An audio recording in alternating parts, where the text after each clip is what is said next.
Hello everyone and welcome to Drishti. जी हाँ, दृष्टि पर आप सभी का स्वागत करता हूँ। संजीव आर्य यानी मैं। और भाई देखिए, आज से हम आरंभ करने वाले हैं एक नए बैच का, जो कि रहेगा हमारा यूजीसी नेट एजुकेशन के पॉइंट ऑफ व्यू से। और ये जो बैच रहेगा भाई, इसमें आपको पता है कि भाई 10 यूनिट रहने वाली हैं। यदि आपने पहले नेट का एग्ज़ाम दिया है या थोड़ा बहुत पैटर्न का पता है, तो 10 यूनिट रहेंगी। और ये 10 यूनिट है ना, मैं आपको लिटरली बता रहा हूँ, ये आपको ब्रह्म ज्ञान प्रदान कर सकती हैं। ब्रह्म ज्ञान इन द सेंस कि आपको बहुत कुछ सीखने को मिलने वाला है। काफ़ी डिटेल में हम चीज़ों को समझेंगे, सीखेंगे इस सेशन के अंतर्गत। ठीक है, और इसके अंतर्गत हमारी सारी ही चीज़ें आ जाती हैं। सारी ही चीज़ों का अर्थ क्या? रिलेटेड टू एजुकेशन, है ना। इसके अंदर भाई हमारी फिलोसफी आ जाएगी, हमारे थिंकर्स आ जाएंगे, हमारी सोशियोलॉजी आ जाएगी। उसके बाद हमारा सेकंड यूनिट में हम अगर कहें तो भाई हमारा जो है हिस्ट्री आ जाएगी एजुकेशन की। पॉलिटिक्स के साथ में क्या रिलेशन है, इकोनॉमिक्स के साथ में क्या रिलेशन है। उसके बाद में हमारा जो है थर्ड में हमारी साइकोलॉजी आ जाती है, गाइडेंस काउंसलिंग आ जाती है, टीचर एजुकेशन आ जाती है फोर्थ यूनिट में। ठीक है, उसके बाद में भैया अगर हम बात करें, फिफ्थ यूनिट में हमारा करिकुलम आ जाएगा। करिकुलम के बारे में हमें जानना है। Sixth unit is related to research. जी हाँ, रिसर्च आमतौर पे स्टूडेंट्स को मुश्किल लगती है, लेकिन जब हम इसको करेंगे, टू बी वेरी ट्रू, आपको ये सबसे आसान यूनिट लगने वाली है। बड़े ही इजी क्वेश्चन आते हैं। बस ये है कि बच्चे डरते हैं, और उसी डरने का ही जो बेनिफिट है या एक जो एडवांटेज है, वो ले जाते हैं कौन? वो स्टूडेंट्स जो इसको थोड़ा-सा कर लेते हैं, है ना? तो बल हल्का सा करने की आवश्यकता है, बहुत अधिक हमें नहीं करना है ना? रिसर्च आएगी, रिसर्च के अंदर स्टैटिस्टिक्स आएगी, है ना? उसके बाद में जो 7th यूनिट है, वन ऑफ द, मैं कहूँगा सबसे आसान जो यूनिट है, ईज़ीएस्ट यूनिट जो है, वो हमारी रहेगी pedagogy, andragogy and assessment. Then we have ICT and ET in unit 8th। और जो यूनिट 9th होगी, उसके अंदर हम जानेंगे about management, administration and leadership. And 10th unit जो लास्ट यूनिट है, इज़ अबाउट इंक्लूसिव एजुकेशन। तो यहाँ पर मैं ये कहना चाह रहा हूँ कि आपको सब चीज़ों की नॉलेज होने वाली है, about management, about economics, about history, about philosophy, about psychology. आप एक सब्जेक्ट में कई सारे सब्जेक्ट्स को कवर करेंगे। फिर आप कहेंगे जी कई सारे सब्जेक्ट्स को कवर करेंगे तो ये तो बहुत टफ होगा। जी नहीं, बिल्कुल भी टफ नहीं है। कारण क्या है? क्योंकि ये सिर्फ और हमें जो सिर्फ जो जानना है, वो जानना है from education point of view. शिक्षा की हमें दृष्टि से देखना है, ना कि हमें और अन्य चीज़ों को समझना है। ठीक है, तो आज जो है हम थोड़ा सा ये जो सिलेबस है, इसको डिटेल में डिस्कस करेंगे कि क्या कुछ दिया गया है इस सिलेबस में, क्या कुछ हमें जानना है, करना है, सीखना है ना। अभी जो मैंने आपको एक आउटले सा दिया है ना, जैसे कि कहा जाता है अबाउट एडवांस्ड ऑर्गेनाइजर। अभी मैंने स्टार्टिंग में कुछ एक शब्द लिए हैं, है ना, जो कि आपने सुने होंगे। ठीक है, अभी ये जो शब्द हैं, इनको जब आप और डिटेल में देखेंगे तो आप इनके साथ और अधिक फेमिलियर हो पाएंगे। अच्छा अच्छा अच्छा, हाँ हाँ, इसके बारे में ही बात चल रही थी। और ये जो सारे जो मैंने बताए हैं, सीरीज में ही बताए हैं। ठीक है, तो अभी एडवांस्ड ऑर्गेनाइजर मैंने दे दिया है। ठीक है, अभी थोड़ा सा आगे चलेंगे और इनको थोड़ा सा और अधिक डिटेल में समझेंगे। हाँ बिल्कुल, पूरी डिटेल तो तभी मिलेगी, पूरी डिटेल तभी मिलेगी जब क्या होगा भाई हमारा, जब हम क्लासेज अटेंड करेंगे तभी। तो चलिए फटाफट से करते हैं भाई कक्षा को आरंभ, और जानते हैं अबाउट दीज 10 यूनिट्स। कौन सी 10 यूनिट्स हैं आज? क्योंकि भाई इंट्रोडक्टरी क्लास है, तो इस क्लास के अंदर हम जो है डिस्कस करेंगे डिटेल में हमारे सिलेबस को। तो सिलेबस को सबसे पहले ये देखते हैं कि इसको डाउनलोड करना कहाँ से है, कैसे करना है। ठीक है, तो भाई देखिए, सिलेबस के लिए हमें कुछ नहीं करना। सिलेबस के लिए हमें जाना है, गूगल में आप जाएंगे। ठीक है जी, यहाँ पर गूगल पे जाके आपको टाइप करना है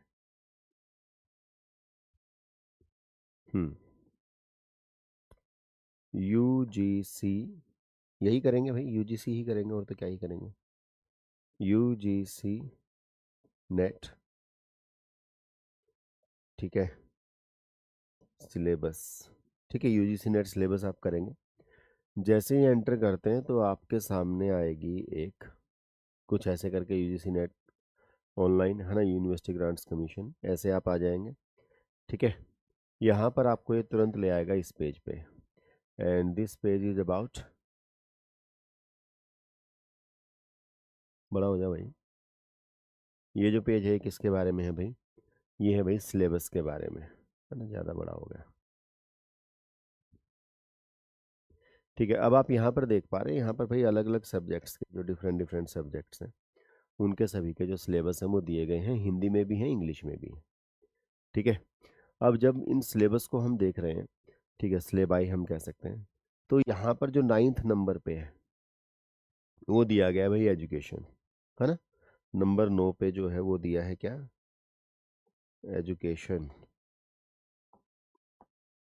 ये रहा। ठीक है, एजुकेशन, और इसके सामने जब चलेंगे तो हमारा जो सिलेबस है वो डाउनलोड हो जाएगा। यहाँ पे क्लिक करेंगे तो इंग्लिश का डाउनलोड होगा, और यहाँ पर क्लिक करेंगे तो हिंदी का सिलेबस हमारा डाउनलोड हो जाएगा। सिंपल, सभी को पता होता है आज के टाइम पे तो। ठीक है, तो अभी फ़िलहाल हम, देखिए भाई मैं आपको एक सिंपल बात बता देता हूँ, हमारा क्या मेथड रहेगा। मैंने जो पढ़ा है, ठीक है, ड्यूरिंग माई B.Ed. M.Ed., ठीक है, मेरा जो रहा है वो इंग्लिश मीडियम रहा है, टू बी वेरी ट्रू। ठीक है, लेकिन मैं इंग्लिश में बोलने में या समझाने में उतना अधिक कंफर्टेबल नहीं हूँ, दैट्स वाई हम बाइलिंगुअल चलेंगे। Means bilingual in the sense, ऐसा नहीं कि भाई टर्म्स को हम केवल इंग्लिश में समझेंगे, टर्म्स अभी कई साल हो गए पढ़ाते पढ़ाते, तो टर्म्स जो है भाई वो इंग्लिश में भी हिंदी में भी, है ना, वो पता है। ठीक है, लेकिन हम चीज़ों को समझेंगे, जनरली जो हम समझेंगे, मुख्यतः जो हम समझेंगे वो हिंदी में ही समझेंगे। ठीक है, नोट्स बनाएंगे वो भी बाइलिंगुअल रहेंगे, मतलब कोई जो टेक्निकल टर्म है ना, कुछ चीज़ें ऐसी होती हैं, आपको भी पता है कि भाई जो हिंदी में कंपैरेटिवली अधिक आसान है, कुछ चीज़ें ऐसी हैं जो इंग्लिश में कंपैरेटिवली अधिक आसान है। तो जो ईजीएस्ट तरीका रहेगा, जैसे अभी चल रहे हैं, है ना, कुछ शब्द मैं हिंदी के यूज कर रहा हूँ, कुछ इंग्लिश के यूज कर रहा हूँ, है ना, मीन्स वैसी ही भाषा में हम चीज़ों को सीखेंगे जैसी भाषा में हम आम तौर पे बात करते हैं, है ना। तो यहाँ से आपने क्या किया, यहाँ से सबसे पहले हमने क्या कर लिया भाई, अभी हमने कर लिया है अपने सिलेबस को डाउनलोड, है ना। अभी जब ये डाउनलोड कर लिया, दिखा होगा आपको, यहाँ पे डाउनलोड हो गया होगा, ये रहा। ठीक है, तो अब इसको जब हम ओपन करेंगे, ठीक है, तो जब इस सिलेबस को हमने किया ओपन, बल्कि इसको एक काम करते हैं, यहाँ पे नहीं, इसको ओपन करते हैं हम दूसरे उसमें, ताकि इसके ऊपर आराम से कुछ लिखा जा सके, और जो लिखा हुआ है वो सेव भी हो सके। ठीक है, तो ये लो जी, ये हमारा सिलेबस आ गया, ठीक है, जिसको हमने अभी डाउनलोड किया था। और इसमें क्या है भाई, सब्जेक्ट हमारा एजुकेशन है ही, ठीक है, सिलेबस आ गया, है ना। कोड नंबर कितना है इसका, 9। ठीक है, सिलेबस दिया किसने है, यूजीसी ने। ठीक है, अब देखिए चलते हैं, थोड़ा थोड़ा समझते हैं, यहाँ पे सिलेबस को डिटेल में समझेंगे। ठीक है, कोई जल्दबाजी नहीं है भाई, ना आपको ना मुझे। ठीक है, we have 2 hours and we will utilize these 2 hours perfectly, है ना, अच्छे से हम इसको यूटिलाइज करेंगे। तो चलिए थोड़ा सा और बड़ा करूँ इसको,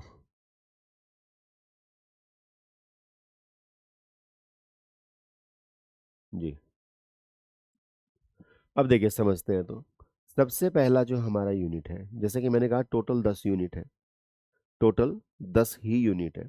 ठीक है, वहीं तक हमें सीमित रहना है। सबसे पहला है एजुकेशनल स्टडीज़। ठीक है जी, एजुकेशनल स्टडीज़ यानी शैक्षिक अध्ययन, अगर हम हिंदी करें तो। ठीक है, ये हो जाएगा। इसमें क्या है, contribution of Indian schools of philosophy, means ये जो यूनिट है ये फिलोसफी यानी दर्शन शास्त्र से संबंधित है, और इसमें बात की गई है Indian schools of philosophy, means जो भारतीय दर्शन है उनकी बात की गई है। और भारतीय दर्शन में जो कि षड दर्शन कहा जाता है मुख्यतः, षड दर्शन में से 3 दर्शन यहाँ पर लिए गए हैं। कौन से, सांख्य, यहाँ पे देखो कोमा होना चाहिए था, है ना। इस सिलेबस में कई सारी ऐसी छोटी मोटी मिस्टेक्स आपको मिलेंगी। ठीक है, योग एंड वेदांत। ठीक है, ये क्या है भाई, हमारे षड दर्शन के अंतर्गत आ जाते हैं। ठीक है, वहीं पर जो दो है, बुद्धिज्म और जैनिज्म। ठीक है, बुद्धिज्म और जैनिज्म, इन दो को भी लिया गया है। ठीक है, तो कुल मिला के 5 हमारी फिलोसफी हो गई, 5 हमारे दर्शन हो गए। कौन से? सांख्य, योग, वेदांत, बुद्धिज्म, जैनिज्म। ठीक है, तो यहाँ तक क्लियर है। विद स्पेशल रेफरेंस टू, इसके रेफरेंस में विद्या, है ना, Dayanand Darshan and Islamic traditions towards educational aims and methods of acquiring valid knowledge.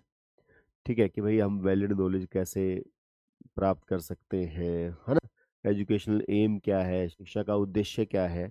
कुल मिला के ये दर्शन देखने में थोड़ा सा बड़ा लग रहा है कि भाई सांख्य दर्शन, योग दर्शन, है ना, वेदांत की बात करनी है, बुद्धिज्म, बुद्धिज्म के बारे में जानना है, पर बहुत अधिक डिटेल से नहीं, केवल उतना जितना हमारे एग्जामिनेशंस के पॉइंट ऑफ व्यू से इम्पोर्टेंट है, सबसे पहली बात। And the second thing is, वो उतना जितना हमारे एग्जाम में आता है, आ चुका है, या आ सकता है। ठीक है, केवल यहाँ तक हमें सीमित रहना है। अदरवाइज ये जो दर्शन है, आपको पता है, ये दर्शन शास्त्र एक ऐसी चीज है, इसमें पूरा जीवन गुजर सकता है, पता चले फिर भी ना चला कुछ भी। ठीक है, या जब सब कुछ पता चला तब पता चला कि कुछ पता ही नहीं था। ठीक है, तो ये हुआ भाई हमारा सेक्शन है। यहाँ पर मैं पहले ही बता दूं आपको, 10 यूनिट है। ठीक है, हर यूनिट के अंदर हमारे 4 सेक्शन रहेंगे। कितना हो गया? 10 चौके 40। ठीक है जी, तो भाई टोटल 40 सेक्शन हो जाएंगे। अभी हमने यूनिट 1 के सेक्शन ए यानी पहले सेक्शन की बात की है। ठीक है, आगे चलते हैं। Next one we have section B में कंट्रीब्यूशन ऑफ वेस्टर्न स्कूल्स। वो सबसे पहला क्या था? Indian schools. ये क्या है? वेस्टर्न स्कूल, पश्चिमी दर्शन के बारे में भी जानना है, वेस्टर्न स्कूल्स ऑफ थॉट्स। ठीक है, कौन से हैं भाई? 6 के बारे में हमें जानना है। आइडियलिज्म या आदर्शवाद, रियलिज्म या यथार्थवाद, नेचुरलिज्म या प्रकृतिवाद, प्रैग्मेटिज्म या प्रकार्यवाद, है ना, प्रकार्यवाद, प्रगमतावाद, कई सारे नाम है ना। दैट्स वाई मैं थोड़ा सा ये कहता हूँ कि हिंदी में जो नाम है ना, वो कई बार बदलते रहते हैं, है ना, क्योंकि भाई ट्रांसलेशन करेंगे, अब सन की ट्रांसलेशन करनी है ना। कोई कहेगा मैं तो सूर्य कहूंगा, कोई कहेगा मैं तो रवि कहूंगा, कोई कहेगा मैं तो भास्कर कहूंगा, कोई कहेगा मैं तो दिनकर कहूंगा, है ना। सारे ठीक है, समझ रहे हो। तो इसलिए जो टर्म्स है ना, इनको आप जितना अधिक इंग्लिश में समझने का प्रयास करेंगे उतना ज़्यादा बेटर रहेगा। बाकी हम इंग्लिश में भी और हिंदी में भी दोनों में लेकर चलेंगे, उसको आपको टेंशन की आवश्यकता नहीं है। ठीक है, उसके बाद में मार्क्सवाद यानी मार्क्सिज्म एंड एग्जिस्टेंशियलिज्म यानी अस्तित्ववाद। इन 6 के बारे में जानना है, वेस्टर्न स्कूल्स ऑफ थॉट है। ठीक है, बड़े इजी इजी सी बातें, कुछ ऐसी रॉकेट साइंस नहीं है जो हमारी समझ से बाहर हो, हमने पढ़ा हुआ है भाई इसको। ठीक है, and their contribution to education with special reference to, किसके रेफरेंस में? Information, knowledge and wisdom. बस इतना ही है ना। जानकारी क्या है, ज्ञान क्या है और बुद्धिमत्ता क्या है, इसके बारे में जानना है इन 6 को। ठीक है, चलिए जी थोड़ा सा आगे चलते हैं। जो थर्ड हमारा सेक्शन आएगा या फर्स्ट का सेक्शन सी रहेगा, इट इज अबाउट सोशियोलॉजी। मैंने कहा था ना कि भाई हम समाज शास्त्र के बारे में भी जानेंगे, बट समाज शास्त्र किसका? टोटल सोशियोलॉजी करेंगे नहीं भाई, वो तो सोशियोलॉजी का अलग से नेट होता है। ठीक है, सोशियोलॉजी ऑफ एजुकेशन। ठीक है जी, मीन शिक्षा का समाज शास्त्र, उसके बारे में हम बात करेंगे। ठीक है, अब इसमें कौन सी हैं? इसके अंदर भाई 3 तो थ्योरी है। कौन सी? एक है सिंबॉलिक इंटरेक्शन, एक है स्ट्रक्चरल फंक्शनलिज्म और एक है कन्फ्लिक्ट थ्योरी। ठीक है, 3 तो ये थ्योरी है, बड़ी आसान आसान सी है। अगर अभी भी हम बात करें तो 5 मिनट में आपको ये तीनों थ्योरी समझ में आ जाएगी कि भाई क्या है। ठीक है, कुछ है ही नहीं इसमें। ठीक है, लेकिन हाँ थोड़ा डिटेल में जानना पड़ेगा, किसने दी, कब दी, क्या कहना चाह रहे हैं, फिर उससे रिलेटेड क्वेश्चन करने पड़ेंगे, उसमें थोड़ा समय लगता है। इसीलिए हमारे पास जो 6 महीने का समय है उसको हम भरपूर प्रयोग करेंगे। Okay, then we have concept and types of social institutions and their functions, है ना। जो सोशल इंस्टीट्यूशंस है, जो सामाजिक संस्थाएं हैं, ठीक है, उनके क्या, कौन से मतलब कंसेप्ट क्या है, कौन से प्रकार हैं, और क्या उनके फंक्शन है, क्या उनके कार्य हैं। अब इसमें हमें 3 को ही लेना है, देखो, है ना? मतलब बड़ा ही पहले ही बता रखा है, इससे अधिक नहीं पढ़ना भाई, ठीक है? क्या? एक तो पढ़ना है किसके बारे में? Family, school and society. सबको पता है भाई फैमिली का क्या फंक्शन होता है, स्कूल का क्या फंक्शन होता है, समाज का क्या फंक्शन होता है, क्या कॉन्सेप्ट है। मीन्स बड़े ही इजी चीज़ है। यदि आपको लगता है इससे डर, तो सबसे पहले तो उस डर को निकाल दो, कुछ नहीं है इसमें, ठीक है? यूजीसी नेट या जेआरएफ करना कोई बहुत बड़ा रॉकेट साइंस नहीं है, ठीक है? पर्टिकुलरली एजुकेशन में, और एजुकेशन एक आपको पता है एक ऐसा सब्जेक्ट है जो आपको पेपर 1 में भी एडवांटेज दे के चलता है ना? मीन्स अगर आप पेपर 2 में एजुकेशन है तो आपकी 4 यूनिट तो भाई वैसे ही आपकी कवर हो जाती है ना, पेपर 1 की। तो चलिए, कंसेप्ट ऑफ सोशल मूवमेंट्स, जो सामाजिक आंदोलन होते हैं वो क्या होते हैं, ठीक है? उसके बाद में है थियोरीज ऑफ सोशल मूवमेंट्स। अब अगेन ये पहले ही बता रहा है सिलेबस में कि कौन सी थ्योरी आपको करनी है। सबसे पहली थ्योरी क्या है? रिलेटिव डेप्रिवेशन, नाम से दिख रहा है रिलेटिव डेप्रिवेशन, ठीक है? रिसोर्स मोबिलाइजेशन, ठीक है? पॉलिटिकल प्रोसेस थ्योरी एंड एनएसएमटी या न्यू सोशल मूवमेंट थ्योरी, ठीक है जी? तो ये भाई रहेगा हमारे सेक्शन सी में। And section D is about thinkers, है ना? जो महान व्यक्ति होते हैं उनके बारे में है। Socialization and education, education and culture, ये हालांकि उसी में कवर हो जाएगा पहले वाले में ही, ठीक है? थर्ड में ही। इसमें जो असली जो हम सीखेंगे वो सीखेंगे about the contribution, contribution of thinkers. कौन से थिंकर्स के बारे में जानना है हमें? गिने गिनाए थिंकर है भाई, 6 इंडियन है और 3 जो है वो वेस्टर्न है, ठीक है? कोई बहुत अधिक नहीं है, 9 थिंकर्स है। उनके बारे में हमें जानना है और इजीली हम जान पाएंगे।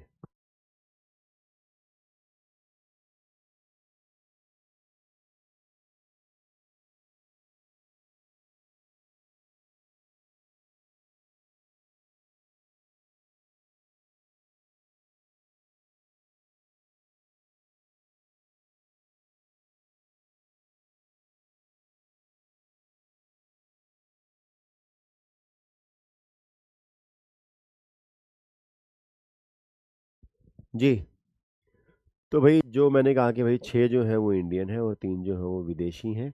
तो इंडियन कौन से हैं भाई? एक है स्वामी विवेकानंद, ठीक है? उसके बाद में Rabindranath Tagore, Gurudev. Then we have Mahatma Gandhi, ठीक है? ये 3 हो गए।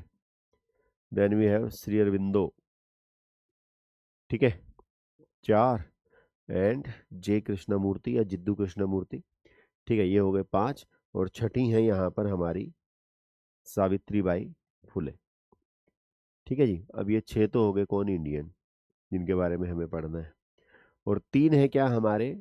विदेशी। विदेशी में एक हम पढ़ेंगे भाई पॉलो फ्रेरे के बारे में, ठीक है?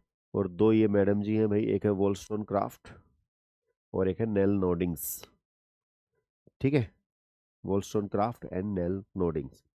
इन कुल मिला के इन 9 थिंकर्स के बारे में हमें जानना है। और मतलब बड़ा ही आसान सा सीन है, कोई दिक्कत नहीं है कोई इसमें कुछ। सबकी जो सोच है, अगर आपने इससे पहले जो वेस्टर्न स्कूल्स को और हमारी फिलोसफी को समझ लिया है, मीन्स इंडियन फिलोसफी को समझ लिया है, तो आपके लिए ये सारी चीज़ें क्या हो जाएंगी? ईजी हो जाएंगी, कोई बड़ी बात नहीं है, ठीक है? To the development of educational thought for social change, national values as enshrined in the Indian constitution, है ना? इससे भी 1-2 बार प्रश्न बना है कि भाई कौन सी नेशनल वैल्यूज हैं जो हमारे कॉन्स्टिट्यूशन में है। प्रीएम्बल तक हमें सीमित रहना है, ठीक है? प्रीएम्बल में सारी चीज़ें आ जाती हैं, socialism, secularism, justice, liberty, democracy, equality, freedom with special reference to education, ठीक है?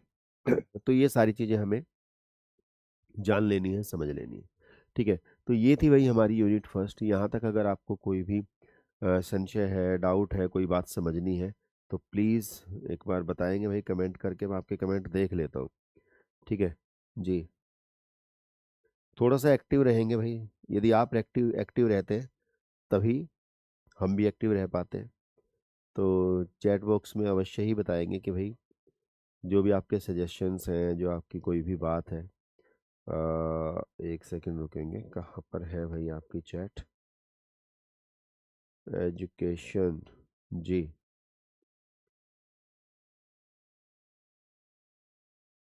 भाई यहाँ तक अगर किसी प्रकार की कोई भी समस्या है, कोई चीज़ अगर आपको लग रहा है कि भाई ये बड़ी टफ है या बड़ी आसान है, आपको आती है नहीं आती है ना, तो उसके बारे में आप डिस्कस कर सकते हैं। मैं आपकी चैट्स को पढ़ पा रहा हूँ। ठीक है, आगे चलते हैं। आगे चलते हैं और बात करते हैं भाई यूनिट सेकंड के बारे में। And second unit is about history, polity and economics of education. ठीक है, देखते हैं कहाँ पर है भाई हमारी। ये रहा। हाँ, history, politics and economics of education. पहली बात तो भाई देखो, हिस्ट्री ऑफ एजुकेशन। अगेन मैं कह रहा हूँ, हमारा जो सिलेबस है ना वो बिल्कुल बढ़िया डिटेल में बता रखा है। ऐसा नहीं हिस्ट्री ऑफ एजुकेशन, अब हिस्ट्री ऑफ एजुकेशन में आप घूमते रहो डोलते रहो, है ना। हिस्ट्री ऑफ एजुकेशन किसकी हिस्ट्री ऑफ एजुकेशन, कहाँ से हिस्ट्री ऑफ एजुकेशन बता रखा है, कहाँ से भाई, यहाँ से। ठीक है जी, सेकेंडरी एजुकेशन कमीशन 1953। ठीक है, हालांकि इक्का दुक्का बार जो प्री इंडिपेंडेंस मीन्स स्वतंत्रता से पहले के भी प्रश्न बने हैं। ठीक है, लेकिन सिलेबस हमारा कहता है कि भाई 1953 से स्टार्ट कर लो। ठीक है, उसके बाद में हमारा जो कोठारी आयोग आया, ठीक है, 64 66 उसमें। उसके बाद में NPE 1986, 1992 POA जो था। ठीक है, मीन्स कहने का तात्पर्य है 1968 की पॉलिसी यहाँ पर नहीं लिखी गई है। और मज़े की बात यह कि मतलब जो अभी 2020 की पॉलिसी वो भी नहीं लिखी है, लेकिन हमें 2020 की पॉलिसी तो पढ़नी पड़ेगी, है ना, पता ही है आपको। उसके बाद में नेशनल कमीशन ऑन टीचर्स। ठीक है, 1999 में। NCF 2005, इसको पढ़ना है। NKC 2007, 2009 के नाम से भी आती है ये। ठीक है, NKC 2007। Then Yashpal committee report 2009। NCFTE means national curriculum framework for teacher education 2009। And finally justice Verma committee report 2012, है ना। अब आप देखेंगे यहाँ पे 2012 के बाद में क्या कोई डेवलपमेंट नहीं हुई है, 14 साल हो गए।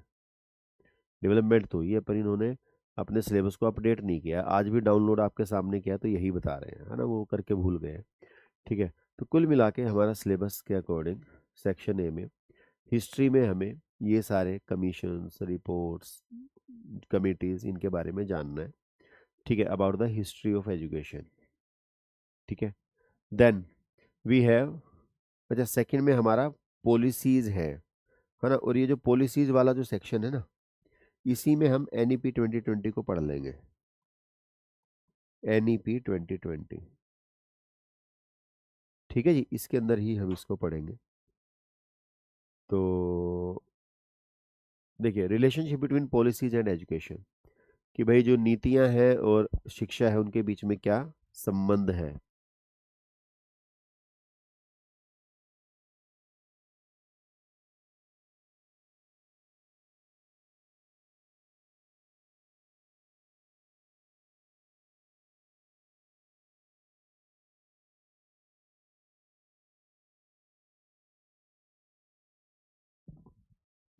ठीक है जी, तो उसके बाद में लिंकेज बिटवीन एजुकेशनल पॉलिसी, भाई जो शिक्षा नीतियां हैं और मतलब जो राष्ट्रीय विकास है ना। राष्ट्रीय नीति, भाई शिक्षा नीति जो होगी और जो उससे शिक्षा नीति होती क्यों, शिक्षा क्यों होती है, ताकि भाई डेवलपमेंट हो सके। क्या इनके बीच में संबंध है, बिल्कुल सीधा सीधा डायरेक्ट संबंध है। ठीक है, तो भाई क्या रिलेशन है education policy and national development के बीच में। Determinants of educational policy and process of policy formulation. अब देखो ये जो है ना, प्रोसेस ऑफ पॉलिसी फॉर्मुलेशन जो है कि भाई पॉलिसी हम बनाएंगे कैसे, कैसे बनती है, ये साफ साफ दे रखा है। सबसे पहले क्या करेंगे, एनालिसिस, है ना, जो एग्जिस्टिंग है। जैसे कि भाई हमारी जो अभी पॉलिसी थी 1986 वाली जो थी वो चल रही थी, या 1992 प्रोग्राम ऑफ एक्शन वाली कह लो।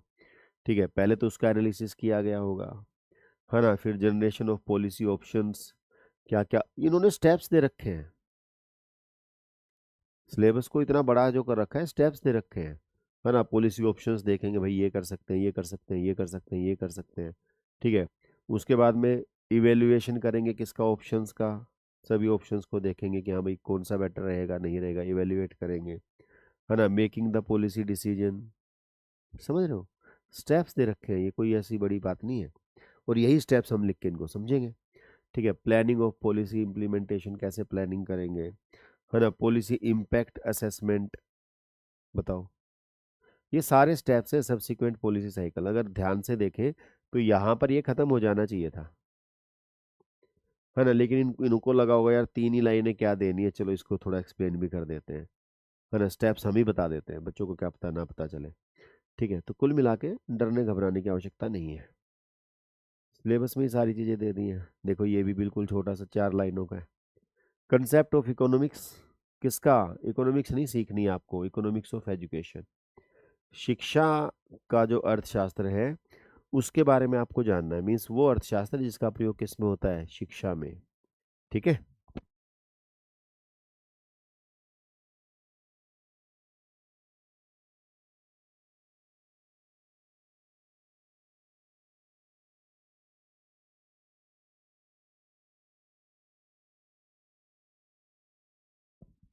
सही है। तो भाई इकोनॉमिक्स ऑफ एजुकेशन। अब यहाँ पर क्या आ गया भाई? CBA and CEA, means cost benefit analysis and cost effective analysis, है ना, किस में? एजुकेशन में केवल, है ना। ये नाम से आपको दिख रहा होगा भाई, बेनिफिट का एनालिसिस करना और इफेक्टिव का, मीन्स उसका इफेक्ट क्या है उसका एनालिसिस करना, यही तो है। ठीक है, then we have economic returns to higher education, है ना। भाई यदि हम हायर एजुकेशन देते हैं तो उसका कुछ तो बेनिफिट होगा ना, इकोनॉमिकल भी बेनिफिट होना चाहिए।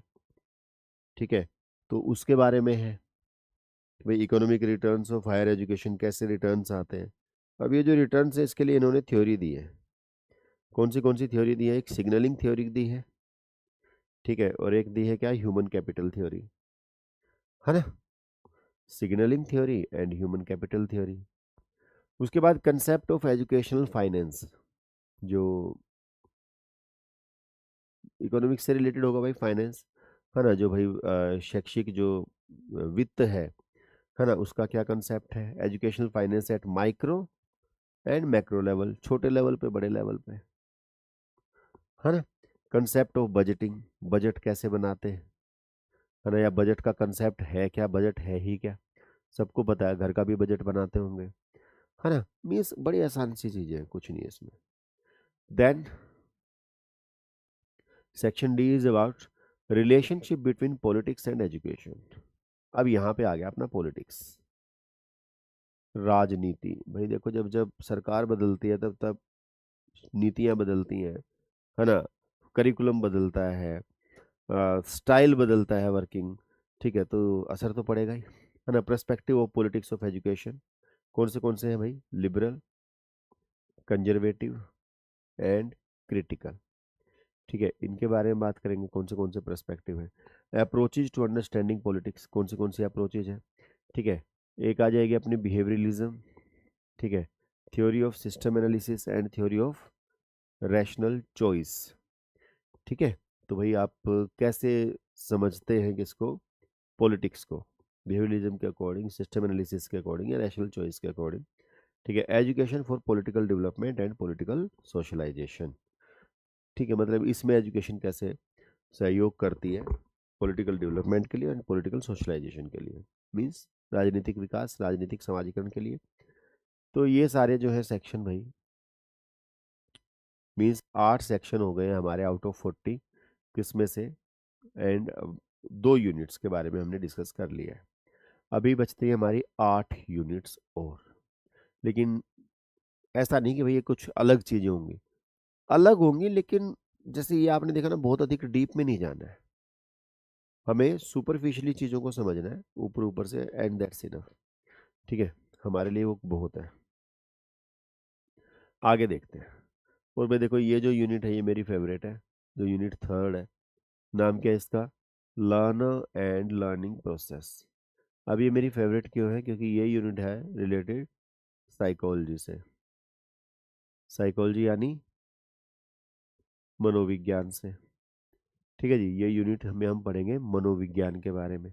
अब ये जो मनोविज्ञान है, मैंने कहा कि भाई मेरा फेवरेट है, क्यों? क्योंकि ये मेरा सब्जेक्ट भी है ना, इसमें मेरी PG भी है और इसमें मेरा नेट भी है। ठीक है, तो ये पढ़ाने में मुझे सबसे अधिक मज़ा आता है। ठीक है, क्योंकि ये सारी चीज़ें जो हैं बिल्कुल ऐसी लगती हैं, बिल्कुल फ़ैमिलियर सी, और मुझे तो बिल्कुल इक्का-दुक्का चीज़ें ही बतानी है ना? भाई मान लो आपने इकोनॉमिक्स से कर रखी है ना? पीजी आपकी है, मान लो कईयों की होती है, 2-2 4-4 होती हैं, कोई बड़ी बात नहीं है। इ अ, पीजी की बात कर रहा हूँ मैं, ठीक है? तो मान लो आपने कर रखी है, तो जो आपका सब्जेक्ट का अगर मान लो यहाँ पर आ गया, तो आपको तो बड़ा ही ईज़ी लगेगा, ये तो कुछ है ही नहीं, है ना? जब आपने इतनी डीप में पढ़ रखा है, तो फिर आपको माइक्रो लेवल और मैक्रो लेवल तो कुछ लगना ही नहीं है। तो सेम इज़ विद मी, है ना? जब आपने किसी चीज़ को डीप में पढ़ लिया हो, तो फिर वो तो छोटी बातें लगने लग जाती हैं। तो जो थर्ड यूनिट इज़ अबाउट, इसमें क्या आएगा, साइकोलॉजी में ग्रोथ एंड डेवलपमेंट के बारे में बताएँगे, बुद्धि सॉरी वृद्धि और विकास के बारे में, है ना? क्या उनका कंसेप्ट है, कौन से प्रिंसिपल्स हैं, इसके बारे में बताएँगे। Then we have cognitive processes, means जो मानसिक प्रक्रियाएँ होती हैं वो, and stages of cognitive development, यानी संज्ञानात्मक विकास का सिद्धांत। किसने दिया? पियाजे ने दिया। उसके बारे में जानेंगे, 4 स्टेजेज जो भी है, ठीक है? उसके बाद में पर्सनैलिटी, व्यक्तित्व। व्यक्तित्व के बारे में क्या है, डेफिनेशन एंड थ्योरीज इन्होंने पहले ही दे दिया है। पर्सनैलिटी की थ्योरी देनी है। किस किस की थ्योरी देनी है? आई थिंक 6 जने हैं ये। उन 6 जनों के बारे में बताना। भाई फ्रायड क्या कहता है पर्सनैलिटी के बारे में, ठीक है? कार्ल रोजर्स क्या कहता है पर्सनैलिटी के बारे में? गॉर्डन ओलपोर्ट क्या कहता है? मैक्स वर्देमर क्या कहता है? एंड कर्ट कोफका क्या कहता है? अच्छा, 5 है, 6 नहीं है, ठीक है? तो भाई फ्रायड, रोजर्स, ओलपोर्ट, वर्देमर और कोफका, ठीक है? ये क्या कहते हैं पर्सनैलिटी के बारे में, वो जानना है।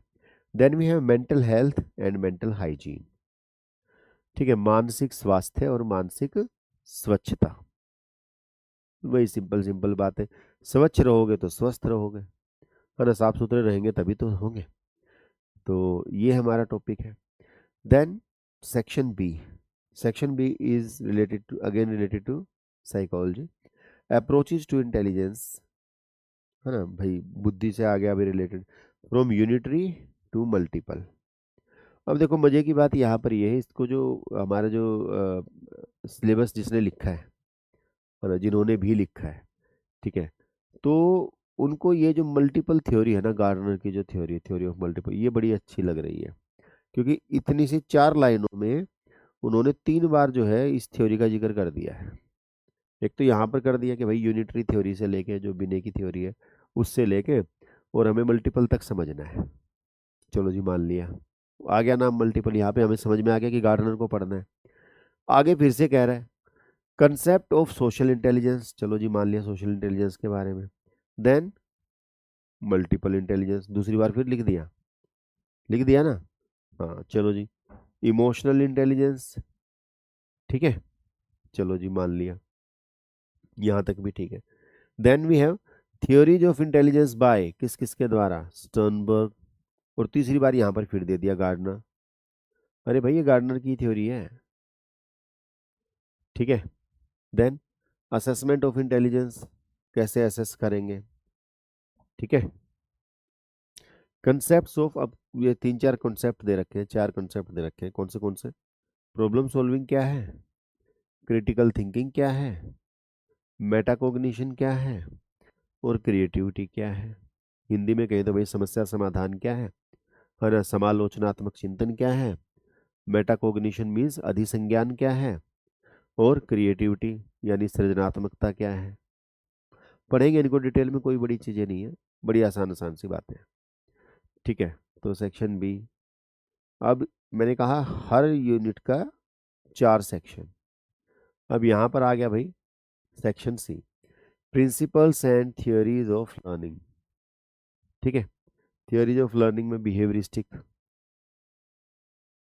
ठीक है, cognitive, and third one is constructive such social theories, ठीक है? सोशल थ्योरीज ऑफ लर्निंग, वही बंदूरा वगैरह की थ्योरी आ जाएगी, ठीक है? Then factors affecting social learning, कौन से फैक्टर्स हैं? सोशल कॉम्पिटेंस क्या होता है ना? सामाजिक दक्षता, कॉम्पिटेंस को बोलते हैं दक्षता, है ना। सामाजिक दक्षता क्या होती है, कंसेप्ट ऑफ सोशल कोग्निशन, सामाजिक संज्ञान क्या होता है, understanding social relationship and socialisation goals, है ना। जो सामाजिक संबंध और सोशलाइजेशन मतलब जो हमारे सामाजिक लक्ष्य हैं उनके बारे में, या समाजीकरण के लक्ष्य हैं उनके बारे में जानना। कुछ नहीं है भाई, ये सोशल सोशल, ठीक है। और जो लास्ट जो इसका जो फोर्थ जो है, it is about guidance and counselling. Guidance and counselling means मार्गदर्शन एवं परामर्श, ठीक है। अब ये जो है यूनिट का जो एक हिस्सा है, ठीक है, ये थोड़ा सा साइकोलॉजी से अलग हो जाता है, जिसमें हम बात करेंगे मार्गदर्शन एवं परामर्श की। भाई एक बार कंफर्म करेंगे कि आपको आवाज़ पिक्चर बढ़िया से आ रही है, या मेरी बात सही से समझ में आ रही है या नहीं आ रही है ना। मैं ये तो देख पा रहा हूँ कि आप मुझे देख पा रहे हैं, लेकिन आप अगर रिस्पॉन्स करेंगे तो बेटर होगा, है ना, क्लास के लिए भी, है ना, मेरे लिए भी, मैं अच्छे से समझा पाऊंगा, और आपके लिए तो है ही है। आप भी थोड़ा एक्टिव हो जाएंगे, आप अच्छे से समझ पाएंगे, ठीक है। तो थोड़ा सा एक्टिव रहेंगे मैसेजेस को लेके। तो चलिए, जो सेक्शन डी है of unit third, guidance and counselling, मार्गदर्शन एवं परामर्श के बारे में है। इसमें क्या है भाई, नेचर क्या है इनका दोनों का, कौन से प्रिंसिपल्स हैं, और क्या क्या आवश्यकताएं हैं किसकी, मार्गदर्शन और परामर्श की। Then we have types of guidance. Types of guidance में यहाँ पर भाई गाइडेंस के टाइप्स दिए, कौन से, educational guidance, vocational guidance, personal guidance, health guidance, ठीक है, सोशल गाइडेंस, ठीक है। चलो ये तो आ गया, ये है गाइडेंस के बारे में। अब यहाँ से है ना थोड़ा सा, मतलब देखो यहाँ पर एंड लिख दिया, यहाँ पर फिर से एंड वैसा बना दिया, ठीक है। अभी इनको है ना टाइप्स ऑफ, यहाँ पे गाइडेंस के बाद में इसको यहाँ पे एंड करके ऐसे लिखना चाहिए था, types of guidance and counselling. अब आता बात में मजा, अगर ये ऐसे लिखते तो। और फिर काउंसलिंग में फिर से यहाँ से स्टार्ट होता, कौन सी, directive, non directive and eclectic. क्योंकि ये जो है ना, ये सारी गाइडेंस के टाइप हैं, ये तीनों जो हैं काउंसलिंग की टाइप्स हैं, है ना, परामर्श की टाइप, है ना। परामर्श में और गाइडेंस में अंतर होता है, पता ही है आपको, ठीक है।